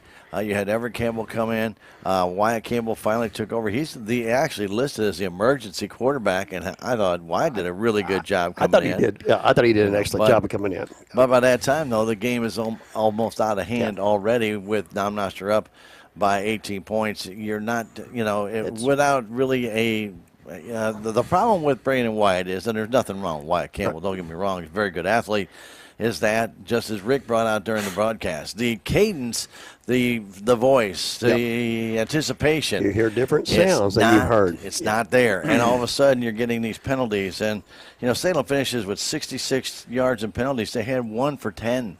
In the first half. Yeah. And most of these are all 5-yard penalties for just false starts. Yeah, I mean that's and that goes back to, like you're talking about, Stan, is when you have quarterback changes, what we had here tonight. I mean, and Wyatt comes in and he's the third voice that these guys, these offensive linemen are hearing back there, and they're not used to doing that. So you got to really pay attention, and and it may be one quarterback may wants to be a little bit more hurry mode than the other one, and you get a little bit relaxed, and then you cannot get anything going because you cannot get used to one quarterback or the other. Right, and then they all have their own pace. So you know how fast Caden runs, you don't know how fast that Everett runs, and then you don't know how fast that Wyatt runs. I mean, you get used to it. But it takes a few plays. Yeah. Unfortunately, you're in the middle of the game and you don't have a few plays. You don't have those. Like you say, you can't get those 5-yard penalties. Yeah. But nonetheless, though, give Noster credit. Yeah. Salem came out; they did a good job getting started. A nice drive to start the game. Go down and score the first touchdown of the year and of the game, and you got the lead. And the crowd, and though it was a fairly small crowd tonight, the crowd was behind the Tigers, and that's the great thing. And that's what they need. They needed that positive reinforcement. Yeah, it's still a bit of a struggle, but you know what? Next week, Houston comes to town, and it's a brand new ball game. We start all over. Matter of fact, it's conference. Yeah, it's a brand new season. We start conference next week, and that's it. That's a whole new thing. And you can kind of call these practice games. You don't want to because you really want to count the games. But when you really think about this team, as young as they are, they need that experience and learn. They've got to learn, and that's what you hope for when on these games, Stan, that you take from last week and you take from this week and you take the positives, and that's and I'm sure that's what the coaches are going to dwell on. We're going to look at everything that we've done. We're going to try to correct some mistakes, but we're going to look at the positives, and we're going to build off those positives with Houston coming in here next Friday night. Let's go ahead and give you some individual stats here, Rick, if you would. Let's do the Noster Panthers, if you would, please. Yeah, we'll start out here with their leading rusher is going to be Trey Payne. He had 12 carries for 71 yards. Adam Harvey had 11 carries for 53 yards. Sam Livingston had 8 carries for 43 yards. JoJo Lopez came in, had 3 carries for 20 yards. Rick Grosenstan had 1 carry for -4 yards. And Connor Morris came in and had 2 carries for -1 yard. So they ended up with 182 yards rushing on the night. And that's a fair number. That's okay. Number. I mean, if you the way they started out and Salem took almost the whole first quarter with their drive, and then they finally got going after that, and then they had some short drives. I understand that, but all in all, I mean, I thought that Noster played pretty well after that. After that first quarter, it seemed like the second quarter on, they kind of picked up the pace. But anyhow, let's go with the passing game. And Mr. Payne here was 4 for 8, Sam, for just 17 yards. So they ended up with I've got him at 199 yards of offense on the night. So that's not too bad. No. at all. But remember, a lot of times what we talked about with the Tigers getting the penalties and stuff, it was short fields. Sure. Yep. For Yep. Knob Noster in Yep. that second half. Yeah, So that's exactly what got Salem in trouble. Yeah. it sure did. So let's look on the Salem side at some individual stats, Rick. Yeah, we'll start out with the leading carrier tonight, Stan, and all the carries were in the first half. Is Reuben Hovey, Stan, had 9 carries for 21 yards. Wyatt Campbell had, I thought he had a pretty good game, Stan. He come in here in an emergency situation, was a quarterback. He had 11 carries for 34 yards. Caden Du Bois had 5 carries for 8. Josh Owen had 4 carries for 7 yards. And Everett Campbell had 3 carries for just 1 yard. And Samuel Henderson, Stan, come in and had a couple of carries for 14 yards. So Salem ended up with 85 yards rushing on the night. And not bad. And Campbell was able to complete a couple of passes, and Caden did too. Yeah, we'll start out with Caden as he was 2 for 3 for 29 yards. And then Everett Campbell came in, Stan. We know, like you say, he had a couple of passes, and then he didn't complete one except for 2 Knob Noster for the touchdown. And then Wyatt Campbell come in, Stan, and he had 2. He was 2 for 5 for 28 yards on the night also. And Campbell was the receiver of both of the passes from Du Bois. Yeah, true. So, he went from one end to the other, didn't he? So they ended up with 57 yards passing on the night, Stan. So we ended up with 142 yards for the night. Not great, but a lot better than last week. That's right. So we're talking about getting improvements. We got to improve. On the way. Yeah. When we come back, we're going to take another 3-minute break. When we come back, we have some other stats to bring you, including all the scoring when we return. This is Tiger Football on KSMO Media. With tax season fast approaching, you might have some questions that you need answered. If so, give the Tax Masters a call. They have over 40 years of experience and can handle all types of accounting services plus certified e-filing. Don't ever let yourself be a slave to the IRS. Come and see Jackie or Beth at Tax Masters, located at 107 West 4th Street here in Salem, or call 729-3001. Terrell Complete Auto Care is a full-service auto repair center in Salem. They offer full-service oil changes as well as $2 discounts on Tuesdays for all ladies, and Wednesday is Senior Citizen Day. Plus, Terrell Complete Auto Care can take care of all your auto and diesel repair needs. They offer free pickup and delivery in town. James and Sheena and the staff of Terrell Complete Auto Care are proud to support the Salem Tigers. This is Mike Elliott from Town & Country Insurance. As an independent agent, we shop many different companies, allowing us to find the best value for our clients. Town & Country Insurance has been serving South Central Missouri since 1963. We have offices in Salem, Rolla, Licking, and Mountain Grove, and would welcome an opportunity to show you what we can do for you. Stop by 400 West Scenic Rivers Boulevard, located inside the Town & Country Bank, or you can call our office at 729-6624. No matter, every morning, farmers go to work, doing what needs done. The work is unforgiving. The days are long, feel long. They nurture, they grow, they harvest. When the day is done, sell the fruits of your labor to your neighbors on Town Street.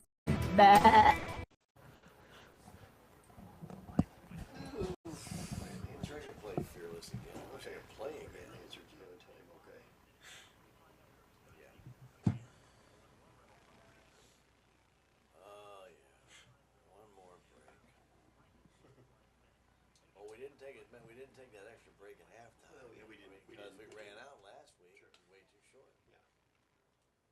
I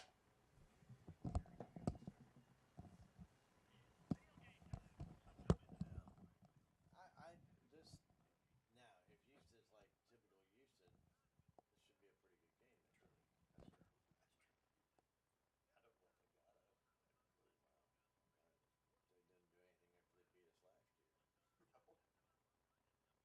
I don't know if they got it. They didn't do anything after they beat us last year. And then we barely lost to them.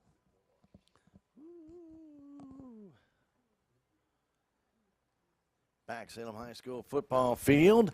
In this game, the Salem Tigers got out to a lead after having an incredible drive. Beautiful drive, actually. 7 minutes, 32 seconds.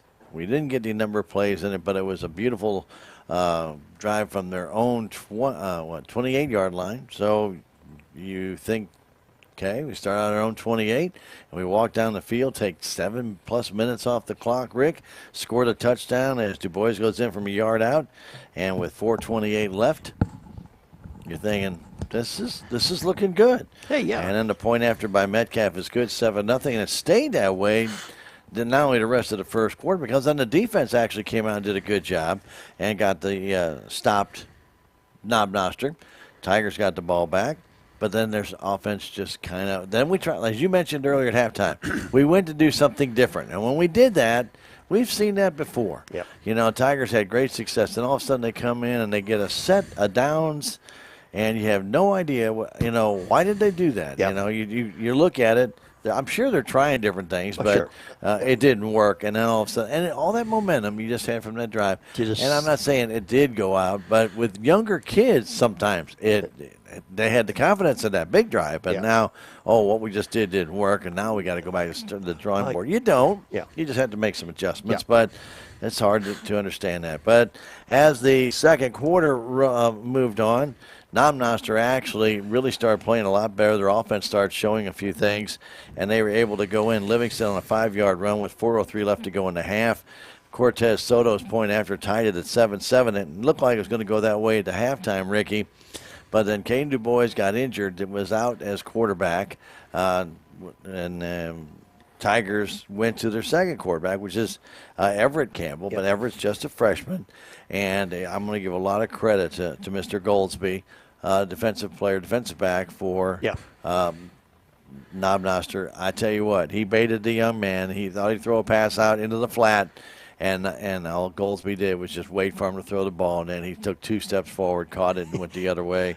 53-yard interception return for a touchdown. How big do his eyes look probably to you? His eyes look like those lights out there. Like, I like this. Yeah, and then that was with just 46 seconds left at halftime. That's demoralizing for these young kids. They go in halftime now down 13-7 after having a really good first half. It's still not bad, but you just gave up 2 touchdowns in less than 3.5 minutes. So that's the bad part. Then you got to tip your cap to Noster. They came out in the third quarter, got the opening kickoff, and marched down the field just like Salem did. Took 5:41, and then Payne a 1-yard run, and the 2-point conversion failed. It was 19-7, and then near the end of the third quarter, after Salem got the ball at the 25-yard line, kickoff, Campbell fielded the kickoff, put his knee down to 25. Tigers got a 10-yard penalty, moved it back to the 15. They punted, and a real good return by Conez, and of 18 yards, took the ball to the 17-yard line, and it didn't take long for them to score. They got it with 1:29 left to go third quarter. Payne, a 3-yard run.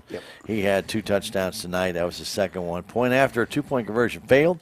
25-7 at that time. That's how it finished here tonight at Salem High School football field. 12 first downs for Noster. They fumbled the ball 1 time, and they were penalized 10 times for 66 yards. Salem had 9 first downs. They had 2 interceptions, almost 3, and they had 8 penalties for 45 yards. And we return what's left on the schedule for this weekend and also next week for the Salem Tigers in 2 minutes. We'll come back right after this on Tiger Football on KSMO Media.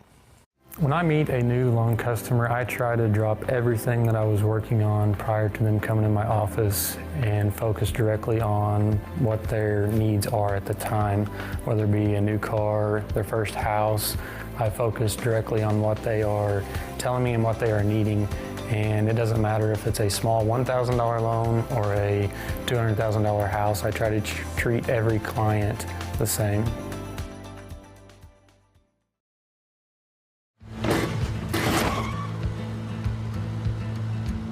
Sorry, Dad.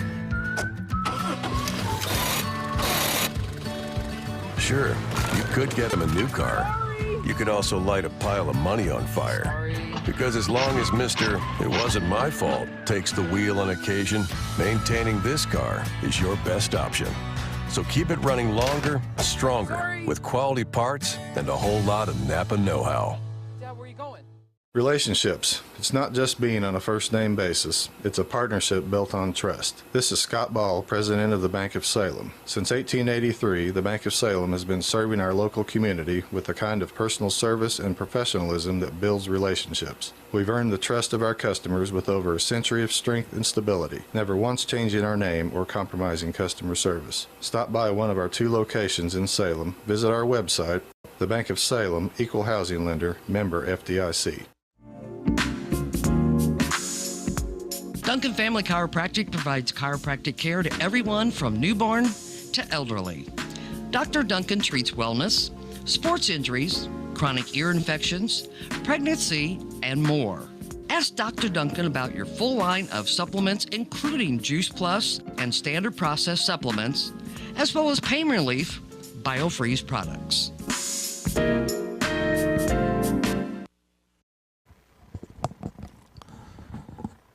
As we mentioned, on KSMO Radio, 1340 AM and 95.7. We got Cardinal baseball coming up shortly. It is delayed, and we'll be joining that in progress. And then don't forget tomorrow the Cardinals play the Cubbies 5:20 in the afternoon. And then on Sunday, 12:20 tomorrow night, I think it's Wainwright and Albert and Molina, possibly the last time they're all 3 together against the Cubs. So, that's more than likely going to be it. And that'll be Saturday night. And then on Monday, the Cardinals play Washington at 2:20. So Labor Day weekend, we've got plenty of sports of Cardinal baseball right here on KSMO. Don't forget our next Salem Tiger football game next Friday against the Houston Tigers right here at the Salem High School football field and on KSMO Media. And on Tuesday night, the Lady Tigers, I'll tell you what, they really played so well against St. James. They didn't play bad against Sullivan. Sullivan just had some better servers. But I want to tell you something. It's, you need to come out and watch your ladies volleyball Tigers. It's good to see them playing like they are. They take on the Eminence Lady Red Wings Tuesday. Varsity game only Tuesday, 5:30, right here on KSMO Media. And we'll have that on the radio side as well as on the video stream side. For Jim back at the station, for Ben and Krista doing the filming, for Rick, Mom's name is Stan Stevens, and I am so proud to be with all these people who make it very possible for us to bring this to you on KSMO Media. We really do appreciate it's a team effort, and thanks to all of them for making it possible. My job becomes a lot easier when I lean on these guys. So there you have it. Again, a final score here. It's Noster 25, Salem Tigers 7. Have a great Labor Day weekend. Don't forget the rodeo this weekend, Saturday and Sunday, out of the Commons. Hope you can make it out there and support your local Chamber of Commerce. For everybody here at KSMO, have a happy and safe Labor Day weekend, and we'll talk to you Tuesday right here on KSMO Media with Lady Tiger Volleyball. Have a good night. Good night from the high school football field. Thank you for watching this broadcast of Salem Tiger Football on KSMO Media. This game was brought to you by K&H Auto Supply, Salem Memorial District Hospital, Farm Bureau Insurance, Bank of Salem, Napa Auto Parts, Brunei Auto Supply, Progressive Ozark Bank, Tax Masters, Southwest Baptist University, Salem Campus, Town and Country Insurance, Terrell Complete Auto Care, Edward Jones, Duncan Family Chiropractic, Ozark Overhead Door LLC, State Farm Insurance, Salem Trust, Southtown Furniture, Stephen Patterson, Attorney at Law, Living the Dream Outdoor Properties, Wilson Mortuary, Country Chic Boutique and Photography, J&D Automotive, Dent County Veterinary Clinic, Align by Design Chiropractic, Hometown Mechanical, Town Screen LLC. Thanks to those fine sponsors, we're able to bring you Salem Tiger Football on KSMO Media.